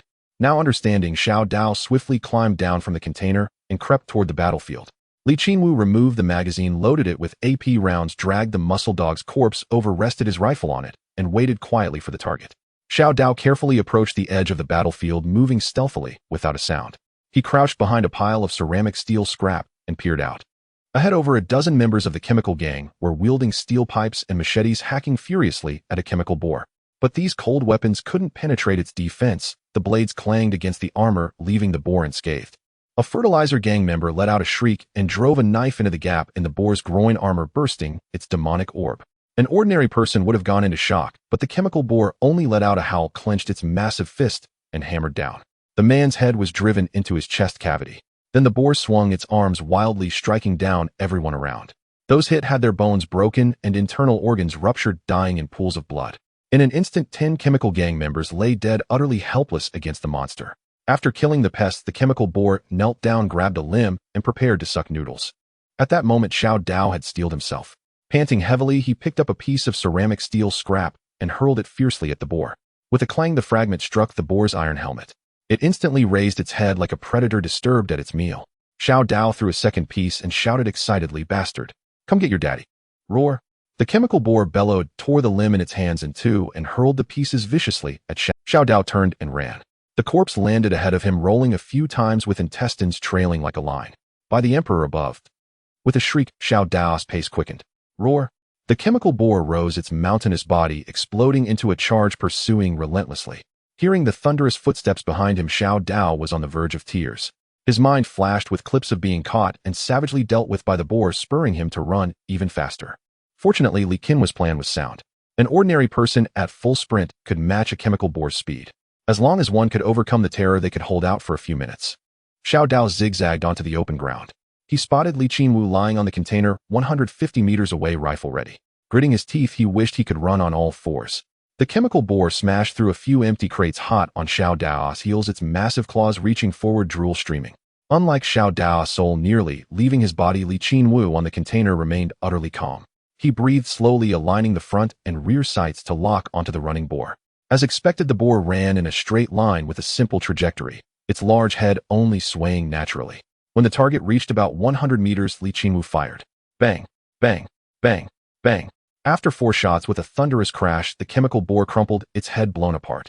Its body twitched a few times before going still. Xiao Dao sprinted all the way to the container, pounding on it frantically, screaming hysterically, "I'm fucking scared." Qinwu removed the magazine, loaded it with AP rounds, and said calmly, "You're very brave."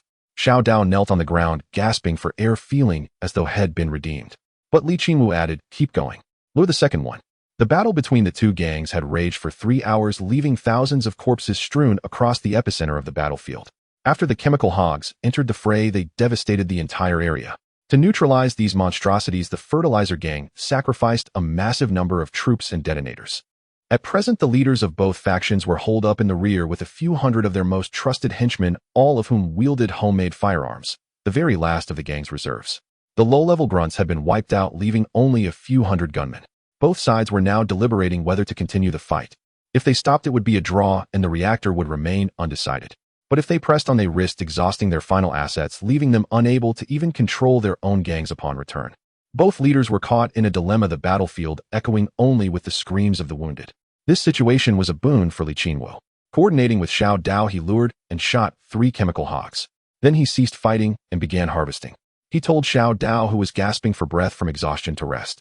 Loading his semi-automatic combat rifle with standard rounds, he prepared to scavenge the corpses on the battlefield. First, he approached the 3 chemical hogs he had slain. Picking up a steel pipe lying nearby, he used it as a crowbar to pry open the rage spine attached to each hog's helmet, violently wrenching the helmets off. Then Qinwu opened the drug storage compartment on the rage spine and collected the rage serum inside. After some effort, he harvested 3 rage spines for his mission and acquired 14 doses of rage serum. He was quite satisfied, but his pack wasn't full yet, and there were still countless corpses to loot. Cautiously, he crept toward the edge of the battlefield. Reaching a chemical dog corpse, he rummaged through its pockets and pulled out a poison needle. He pocketed the needle and moved on to the next chemical dog corpse. But before he could reach out, the corpse suddenly coughed up a mouthful of blood. I am still alive. Qinwu drew the dagger from his waist and plunged it upward into the creature's brain through its chin. No, you're not. Just an illusion. The chemical dog's legs kicked once, then went still. From its pocket, he fished out another poison needle and a few dollars. Qinwu then moved on to the next corpse. After a thorough search, he had gathered over 50 poison needles and more than $300. Having cleared this area, he began making his way toward the more central part of the battlefield. The central battlefield was even more densely littered with corpses. Qinwu feasted on the spoils, collecting another 40 poison needles and dozens of rage serum doses from the chemical hogs that fertilizer gang soldiers had died taking down. As he was reveling in his haul, Qinwu suddenly heard moaning coming from behind a pile of construction debris. Instantly alert, he shouldered his rifle and crept forward with muffled steps. He quickly peeked and retreated to gather information. It was a fertilizer gang elite. He was gravely wounded with a massive hole torn in his abdomen, his intestines gone, and blood gushing out. He seemed beyond saving. Qinwu spotted a large caliber homemade gun lying beside the man. His eyes lit up. He stepped out from cover, picked up the weapon, and inspected its condition. It was a fully automatic homemade shotgun that fired 35mm rounds. It had a long barrel and was equipped with a particularly large circular drum magazine holding 30 rounds. Qinwu let out a whistle. A bulldozer. This gun is perfect for the confined spaces of the bottom nest. He noticed the fertilizer gang elite still had a full drum magazine on him and reached for it. The elite spat out a mouthful of blood and said, "I think I'm dying."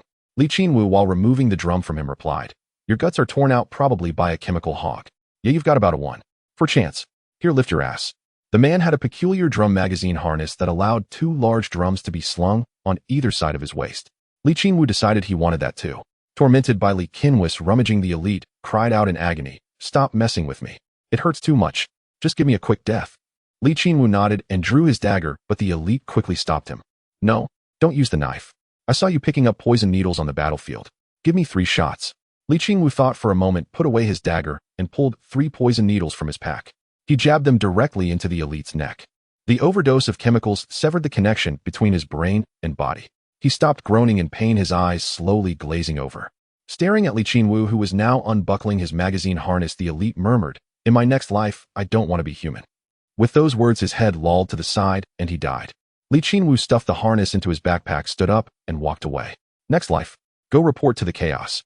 In Warhammer 40k, there's a place called the Warp, which can be simply understood as hell filled with demons. Demons belong to different factions with different personalities, collectively known as chaos. After death, if a soul isn't claimed by the Emperor of Mankind, it's highly likely to fall into the Warp and become a plaything for the demonic gods. So this guy thinks he can have a next life. As if he's making a wish. He'll just end up as a demon's meat puppet. A few more hours passed, but neither gang leader had the courage to go all in. Gunmen were the elite of the gangs. Everyone else was expendable. They could be replaced within months. But these were the men the leaders had nurtured with genuine effort. Each loss was irreplaceable, and for every gunman, they had a leader could control at least 100 cannon fodder. If all their gunmen were killed, even if other gangs didn't attack, the leaders would lose control of their own territories. Someone would rise up and kill them in a rebellion. So the leaders of both gangs chose to slowly withdraw from the battlefield, temporarily abandoning the fight for the reactor. They would regroup in a few months, gather another wave of cannon fodder, and return to battle. On the battlefield, Qinwu scavenged 2 more homemade automatic rifles in decent condition with intact rifling. His pack was also stuffed to the brim with poison needles, triggering a yellow weight limit. Satisfied with his haul, he decided to leave. He first returned to where Xiao Dao was resting. "Let's go. The fight's over. Your boss has retreated." Xiao Dao was startled. He had been injured from running earlier, mostly from sheer terror.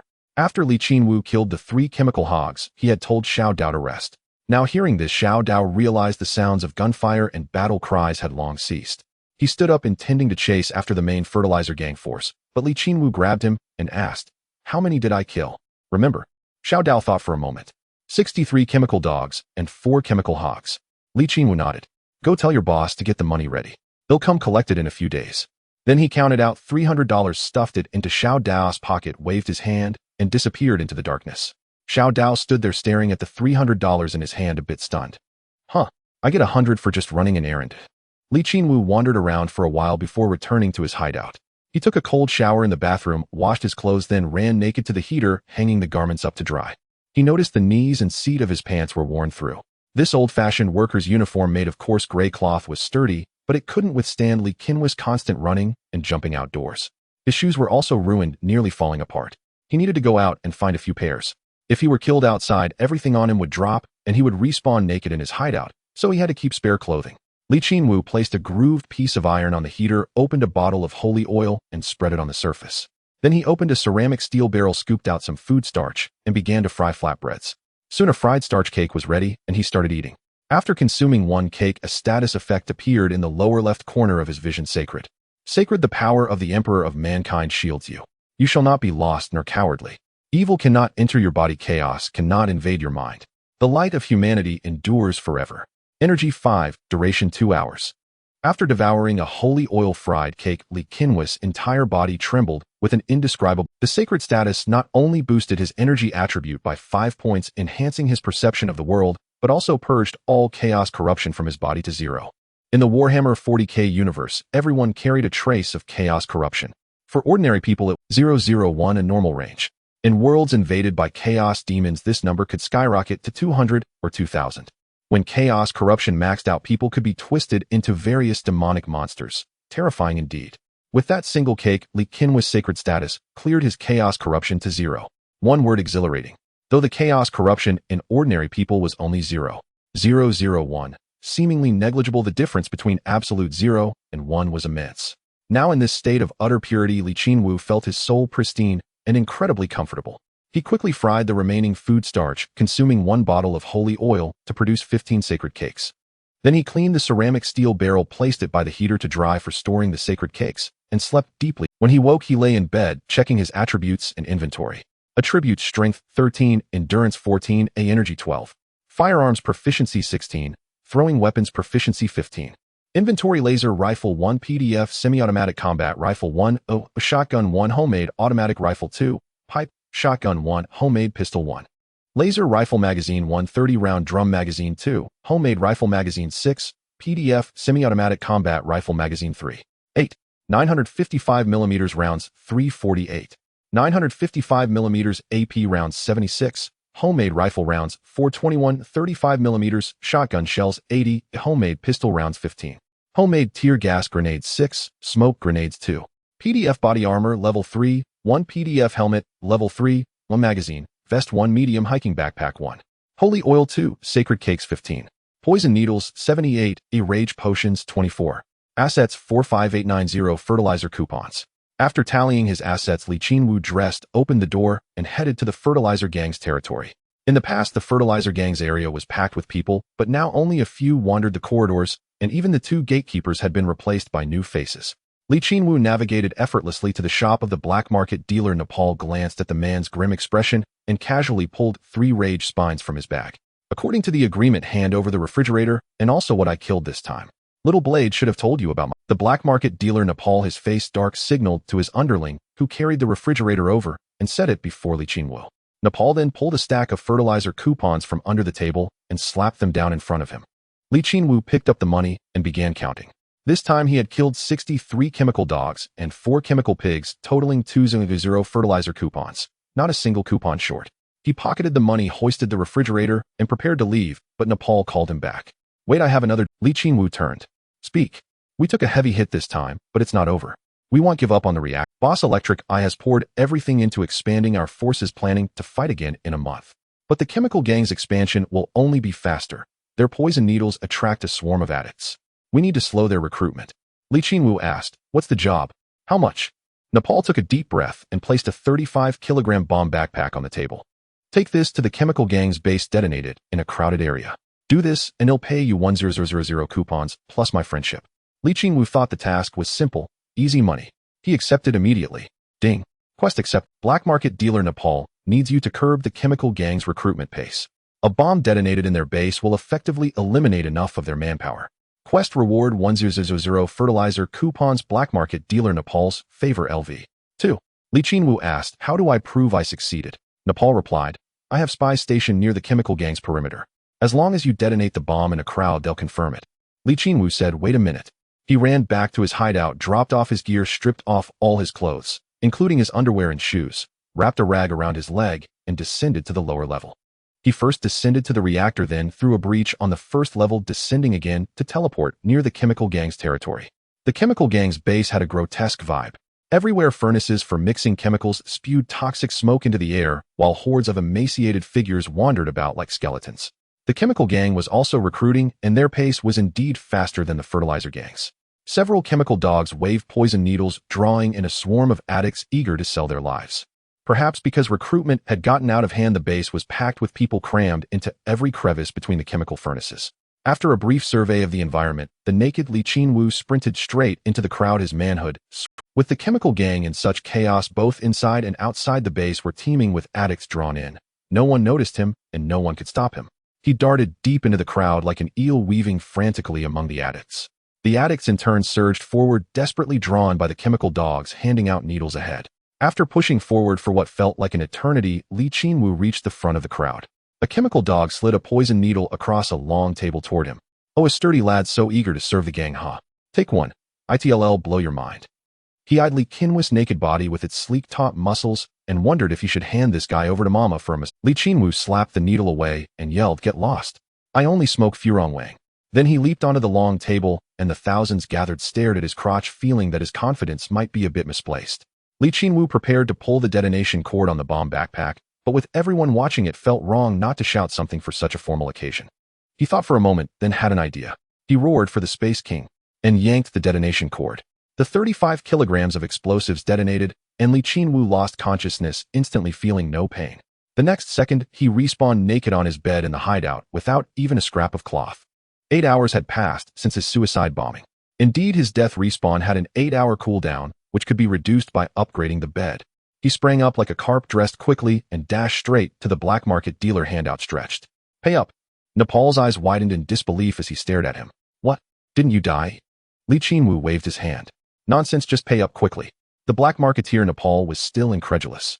But my informant said a naked man charged into the Chem Gang's base and self-destructed. They claimed that naked man was you. Qinwu retorted. No, if it were me, wouldn't I be dead? I'm standing right here, so hurry up and pay. The black marketeer stammered, but, Qinwu's face darkened. Yes, that was me. I was blasted into molecules by a 35-kilogram bomb, and then the Emperor himself reached out a hand, and, guess what? Revived me. Enough, just pay up. The black marketeer Nepal fell silent, staring at Qinwu as his mind raced wildly. In the end, his curiosity about Qinwu waned, and bowing to practical reality, he handed over 100 credits. Qinwu took the money and counted it meticulously, utterly unconcerned about exposing his secrets. This was the world of Warhammer 40k, a realm teeming with all manner of bizarre fiends and freakish oddities. A man who died one second and came asking for money the next was nothing special. Maybe it was a look-alike, a clone, or perhaps he was an immortal. In this world swarming with demons and apocalyptic technologies, everyone harbored their own little secrets. Those secrets mattered little. What truly counted was the balance of practical interests. Shaking the chaotic thoughts from his mind, the black marketeer Nepal watched Qinwu's swift counting fingers and mused that this fellow had already made nearly 70 or 80,000 from him. He needed to recoup some of that. Clearing his throat, he said, "My gracious customer, after so many dealings, our friendship has grown stronger. Perhaps you should venture deeper into my humble shop. I have many novelties that might pique your interest." Ding. Nepal's favorability rose from level 1 to level 2, unlocking a vast array of merchandise. Qinwu's eyes lit up. Quick, show me. The two walked into the depths of the black market shop, where large pieces of equipment and all sorts of miscellaneous junk, likely salvaged from some garbage dump, were scattered about. Among the large machines, a few items instantly seized Qinwu's attention. High-temperature, high-pressure hydraulic press. This was the core component for upgrading the workbench to level 3, used for pressing armor shell casings and customizing firearm parts.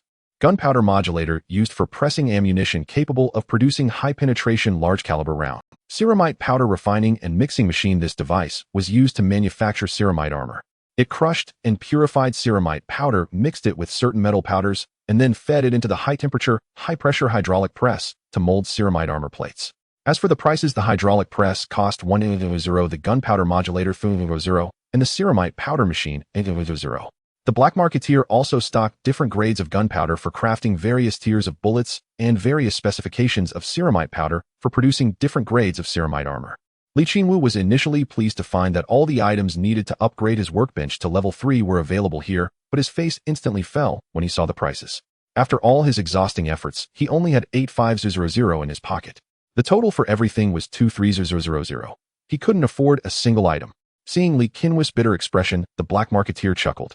He knew Li Qinwu was hooked. His precious wares had firmly ensnared this mysterious man's heart. Now he would slave away to earn money to buy these long-hoarded treasures. Li Qinwu sighed dejectedly. Do you have any more jobs for me? The black marketeer shook his head with a grin. Not for now, but you can check back later. Li Qinwu gazed longingly at the 3 machines and asked weakly, can I? No credit. The black marketeer refused before he could even finish. Sigh. Li Qinwu let out another heavy sigh. The black marketeer asked with a smile, my gracious customer, is there anything you'd like to buy? Li Qinwu said gloomily, give me a gas mask. He took the item paid and walked out of the shop, returning to his hideout in a daze. He felt utterly restless, consumed by the urge to make money. But where could he get it? Following the logic of extraction shooter games, making money meant either going into the field to kill, complete missions, scavenge loot, or trade goods. But his hideout was too low-level, producing virtually nothing of high value to sell, which frustrated him immensely. Yet if he was being honest, it wasn't entirely without high-value output. The holy oil produced by the Emperor's Shrine was an extremely advanced item. Not only was it advanced, it was almost overpowered. It could cleanse chaos corruption. Eating one of the holy wafers made from it made a person feel sanctified, and it even boosted mental fortitude. This item was incredibly overpowered, yet in a dump like the Underhive, it was a pearl cast before swine. If he could get a planetary governor or a priest of the ecclesiarchy to eat one of these wafers, he might open up a market. But the problem was he had no access to such high-ranking figures, nor the strength to protect such immense wealth. After lamenting on his bed for a while, Li Qinwu pulled himself together and prepared to go on a mission. He planned to do a job for the Water Guild's Renault and also head to the safe zone to procure some cooking oil for making holy oil. Li Qinwu began his preparations. He put on a PDF helmet and strapped 2 iron plates to his forearms and shins. He stuffed 6 smoke grenades and 2 flashbangs into his backpack and tucked his pistol into his waistband. Finally, he picked up a water pipe as long as his arm weighted in his hand and found it felt perfectly balanced. This pipe was a standard Water Guild model head found in the ruins. One end was sharp as if it had been cut off, making it suitable for stabbing. The other end had a 90-degree elbow joint attached, adding weight to that side like a hammer, making it easier. The elbow joint bore the Water Guild's logo with enough force you could stamp that logo into a person's flesh. Li Qinwu wrapped a strip of cloth around the pipe, grabbed his gas mask, and strode purposefully toward the Reno, a minor supervisor of the Water Purification Guild, sent his workers to visit some prostitutes only to be caught in a honey trap set by the madam. Feeling his authority undermined, he resolved to reclaim his standing. What exactly is the Water Purification Guild? In the world of Warhammer 40k, humanity has evolved into an interstellar civilization controlling 1,000,000 worlds. These planets have vastly different environments. On some industrial worlds, the atmosphere is choked with toxic fumes and water sources are entirely contaminated. In such times, the organization responsible for water purification becomes critically important. On some planets, the Water Purification Guild is a state-owned enterprise, on others a private company, and on still others a joint venture, or even an organization controlled by criminal syndicates. Agricultural Planet 496b boasted a fine natural environment. Its surface was even safe to traverse without a protective suit. The demand for water purification was minimal, so the guild's influence was limited. It operated only in areas with high water consumption like the Hive City as a modest private enterprise. At this moment in the red light district of the safe zone, Li Qinwu crouched in a corner, smoking, his eyes fixed on the 3-story tenement ahead. The madam, a corpulent old woman, stood outside with several prostitutes soliciting customers. Li Qinwu's gaze pierced past the madam and the prostitutes, focusing on the ground floor behind them, where several men were playing cards. They were the tenement's thugs. Li Qinwu spat on the ground, a look of utter contempt for the madam. In his years navigating the underworld, he valued integrity above all. He killed for money, she sold flesh for money. Neither was nobler than the other, but she had to honor her word. That damn madam played favorites and pulled honey traps on a whim. What if she scared her customers into impotence? Faced with such immoral and illegal acts, old Li had to strike back with an iron fist. Li Qinwu took a few deep drags of his cigarette, then stubbed it out on the ground. He put on his gas mask, picked up a poison gas grenade in each hand, pulled the pins held to striker levers, and strode step by step toward the tenement. "Oh, young man, come on in and have some fun. My girls are prettier than the last." The madam wiggled and swayed as she called out, while behind her Jenny Jinjin, Alice AI, and Lena Lianlian gyrated their hips and flashed their legs to entice the bottom-dwelling rats passing by, all struggling to make a living. But lately the Underhive economy had taken a downturn. The nobles in the upper hive were too busy dealing with rebel forces outside to indulge in pleasures. They tossed too little trash down the chutes, and the scavengers had no income either. They couldn't afford to patronize Jinjin Ai and Lian.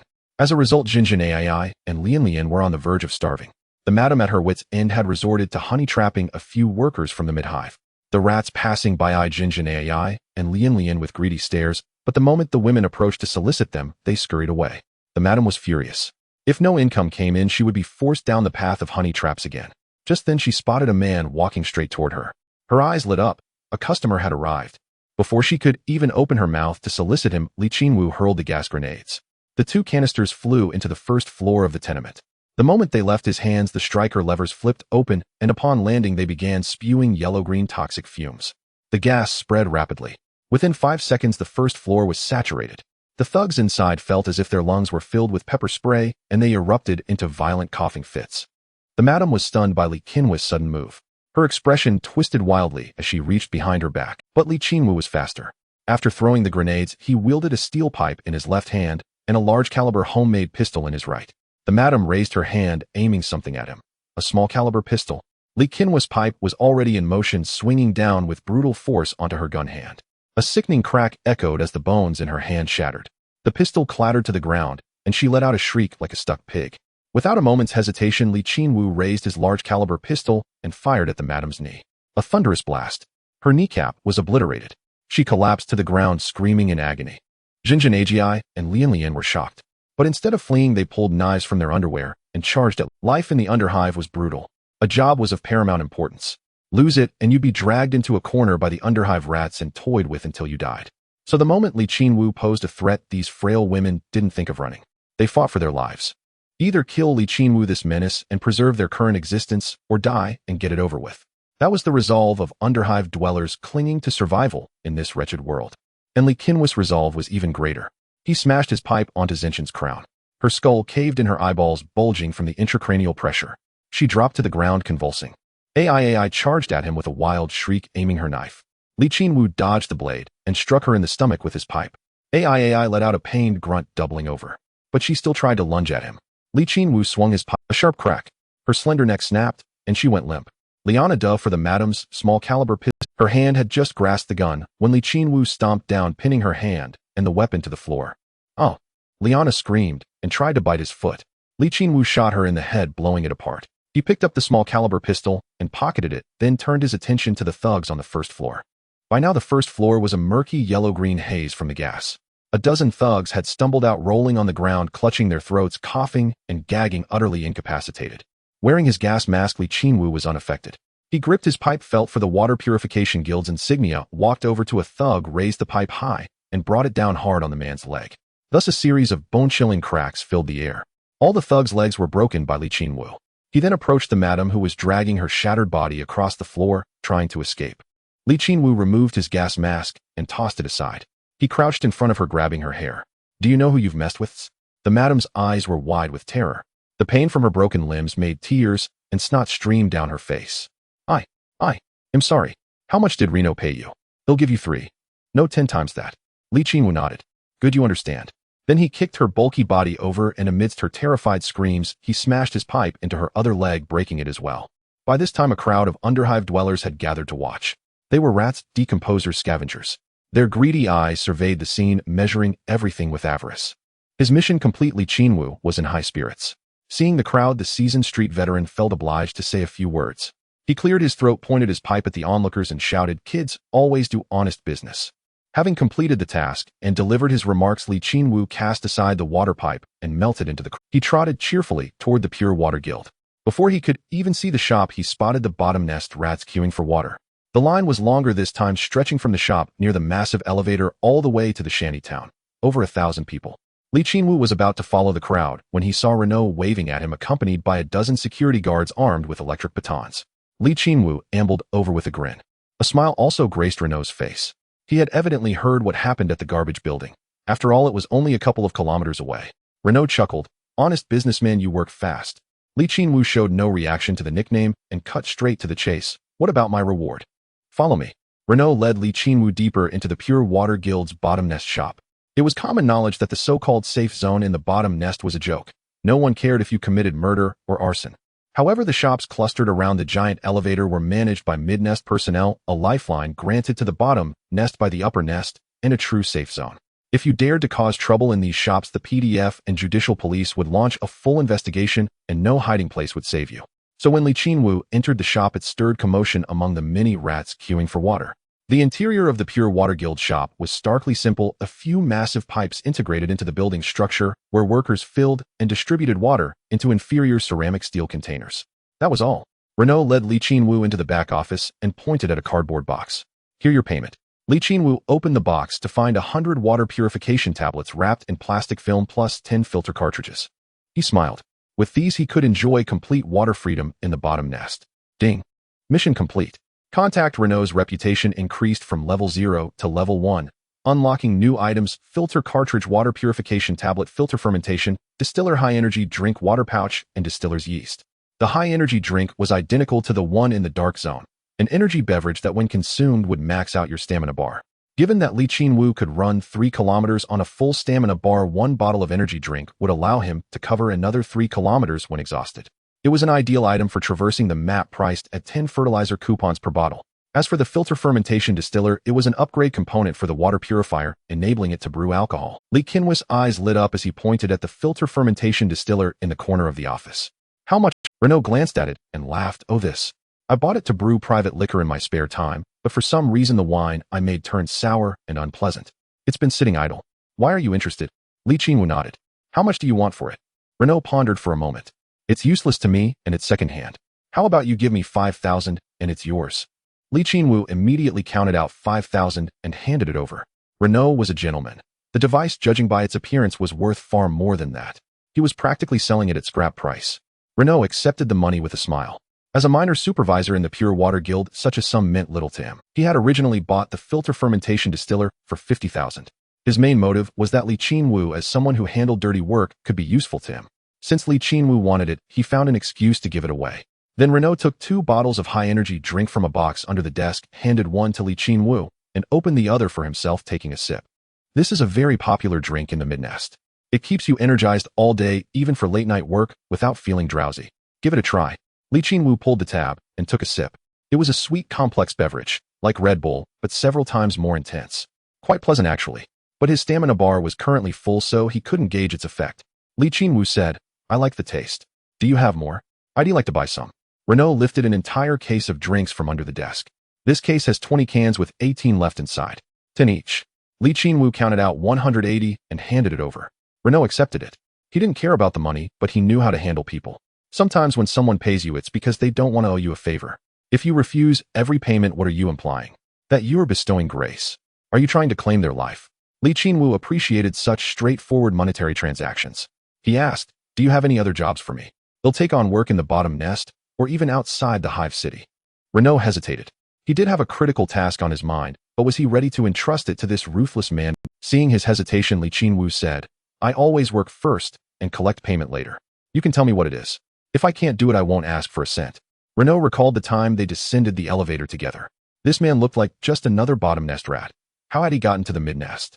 Did he have connections? Then there was the report from his thugs. Qinwu had exceeded expectations, carrying out the task with a ferocity. Well, there is a job. Not sure if you'd be interested. Qinwu said, what is it, and how much? Before the war, our Pure Water Guild had a water pattern monitoring station near Water Supply Lake. That station was responsible for monitoring the groundwater patterns across hundreds of kilometers, storing the data in memory panels. But the rebels moved too fast. Our technicians couldn't retrieve the memory panels before the station fell. Qinwu understood. You want me to retrieve the memory panels? Renault nodded. Yes. Water Supply Lake is actually a network of underground waterways. Understanding those channels is crucial for the hive city's water extraction. So you can see the importance of the memory panels. Qinwu nodded again, then rubbed his thumb and index finger together. Renault continued. If you can bring back the memory panels, it'll give you 100,000. And everything in the monitoring station is yours. Qinwu asked, puzzled, didn't you say the station is under rebel control? Is there anything left? Renault pulled a mechanical key from his pocket and handed it to Qinwu. The station has 2 parts, above ground and underground. The underground section is sealed by a ceramic steel door. Without this key, there's no getting in, unless the rebels have a thermal fusion bomb. Qinwu took the key and the system prompted ding. Obtained quest item key to the underground water pattern monitoring station. Durability, 11. He pocketed the key, looked at Renault, and said, "Alright, I'll take the job. Have my 100,000 ready." Afterward, Qinwu purchased some wine bottles and distiller's yeast from Renault, planning to carry the filtration, fermentation, and distillation equipment back. However, burdened with too many items, Renault gifted him a cart to haul them. Qinwu then visited a neighboring boutique, buying over a dozen sets of work boots, 10 bottles of vegetable oil, and a 10-gram bag of sugar costing over 1,000 in total. He then headed toward his hideout. This time, his heavily laden cart naturally attracted a swarm of rats. Qinwu mused that he needed to recruit some underlings to handle tasks, as dealing with the incessant nuisance of these vermin alone was maddening. Moreover, he couldn't keep hauling purchases back himself every time. It was beneath his dignity. Lost in thought, he reached the outskirts far from the safety zone and entered a metal pipeline. The 100-plus rats trailing him grew restless, drawing knives, steel pipes, and even a few homemade guns among the more formidable ones. Qinwu's silhouette pushing the cart gradually vanished into the dark pipeline, prompting the rats to surge forward in unison. But the moment they erupted, a poison gas canister landed at their feet, spewing thick toxic fumes. The rats descended into chaos, coughing violently, shoving each other, and even turning on one another. Eventually, they seemed to forget their original purpose, engaging in mutual slaughter.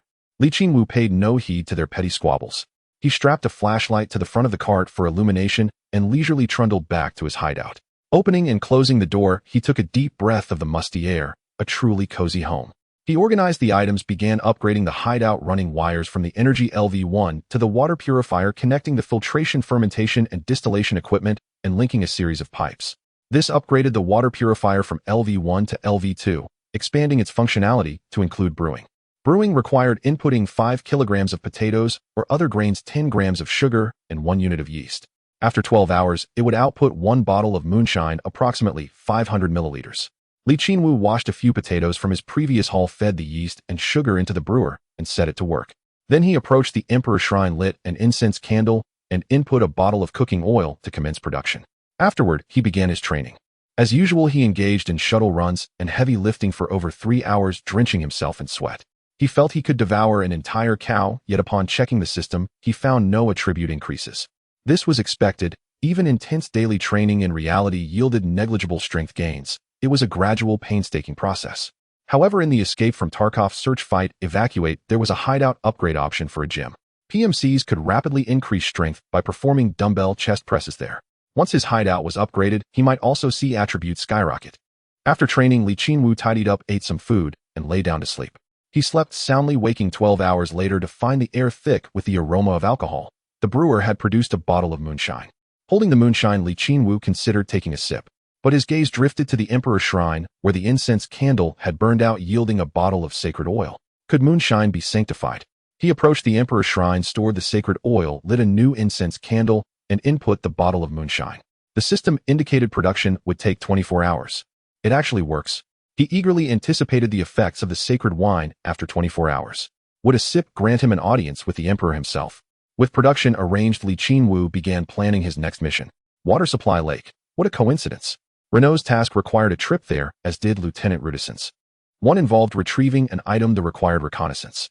He could accomplish both simultaneously. However, a notoriously brutal chaos sorcerer was rumored to be lurking near Water Supply Lake. This sorcerer had annihilated 2 PDF infantry battalions, wielding immense psychic power, truly terrifying. Psychic power could be simply understood as magic, a dangerous form of sorcery. Psychers drew their power from the warp, the home of demons. Casting spells was akin to stealing water from a demon's well. If discovered and caught by a demon, one would be forcibly reshaped into a demonic form. Psychers could be broadly categorized. Those loyal to the Imperium, serving as sanctioned psychers, were considered good. Those corrupted by chaos were chaos sorcerers, utterly malevolent. Qinwu had never encountered a psycher before, let alone a chaos sorcerer of such evil. He felt a twinge of fear. Yet the missions were unavoidable, so he resolved to go, carefully considering what to bring. As everyone knew his life was worth little, a shoddy gun was more valuable. Thus he decided to go in with just a knife, though a quick death would reveal the situation. He donned his tattered clothes and shoes, grabbed a dagger, pocketed 3 sacred wafers and 4 high-energy drinks, and cheerfully descended into the zone. The diagram counted down deployment successful. Map coordinates Northern Trench. Landing on the ground, Qinwu glanced at the sun. It was around 4 p.m. And the sun would set in a few hours. He then checked the system-provided map. The water supply lake was actually 30 kilometers away. His respawn point was a bit far. Moreover, he discovered that Renault's mission and Rudisen's mission overlapped, both located at the water ripple monitoring station. This suggested the station might be the lair of the Chaos Sorcerer. Now Qinwu was in a bind. How was he supposed to handle a mission site guarded by a Chaos Sorcerer? Should he gear up with 6 sets of heavy armor and launch a full assault? The problem was he didn't even have 6 sets. I'll forget it. He'll check it out first, see what's what, Qinwu muttered, invoking the old saying that a path will appear before the mountain, and then sprinted frantically toward the water supply lake. The 30-kilometer journey was quite manageable for Qinwu. Whenever his stamina ran out after covering 3 kilometers, he downed a bottle of high-energy drink to replenish himself and kept running. Strangely enough, this high-energy drink was remarkably effective. No matter how exhausted he was, one bottle would sweep away all fatigue. The burning sensation in his lungs vanished. The ache in his knees disappeared. It felt as if his entire state had been refreshed. He thought the drink was truly excellent and wondered if it would have such miraculous effects on ordinary people without the system. He decided to buy more from Renault when he returned. Qinwu traveled from day into night, covering the 30 kilometers in about 2.5 hours, an astonishing feat. He was fortunate not to encounter any rebels or PDF forces along the way. Neither side of the conflict fought with any strategy, neither could overpower the other, and the battle intensity remained low. If things continued like this, Qinwu suspected both sides would simply go their separate ways. The planetary governor would hole up in the Hive Palace, living out his last days of luxury until the tax-collecting inquisitor arrived and ended his wealthy life with a loyal bolt round. As for the rebels, though they controlled the entire planet except the Hive City, they lacked heavy weapons to breach it. Since the PDF wouldn't interfere, they could just farm and live their lives. Then when the Inquisitor's tax fleet arrived, he would execute the planetary governor and demand taxes from the rebels. At that point, the rebels' illusory good times would come to an end. After all, when dozens of warships several kilometers or even 10 kilometers long parked in low orbit above agricultural planet 496b, all rebel resistance would become as futile as a small animal's tantrum. When Qinwu reached the water supply lake, night had just fallen. He lay prone on a large rock by the shore, silently observing his surroundings. The water supply lake was an immense body of water.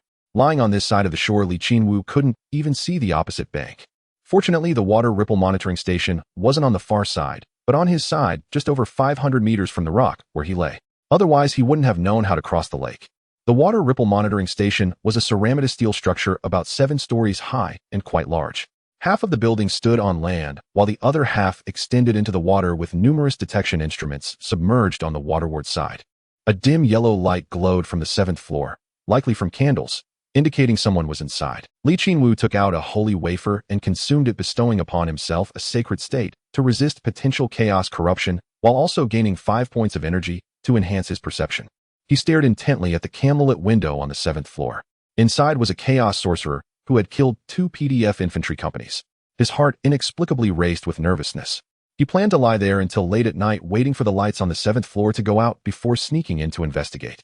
Having made up his mind, he controlled his breathing to relax, listened to the chirping of nocturnal insects around him, and let his mind wander to other matters. Speaking of which, at his age, could he still be transformed into an Astartes?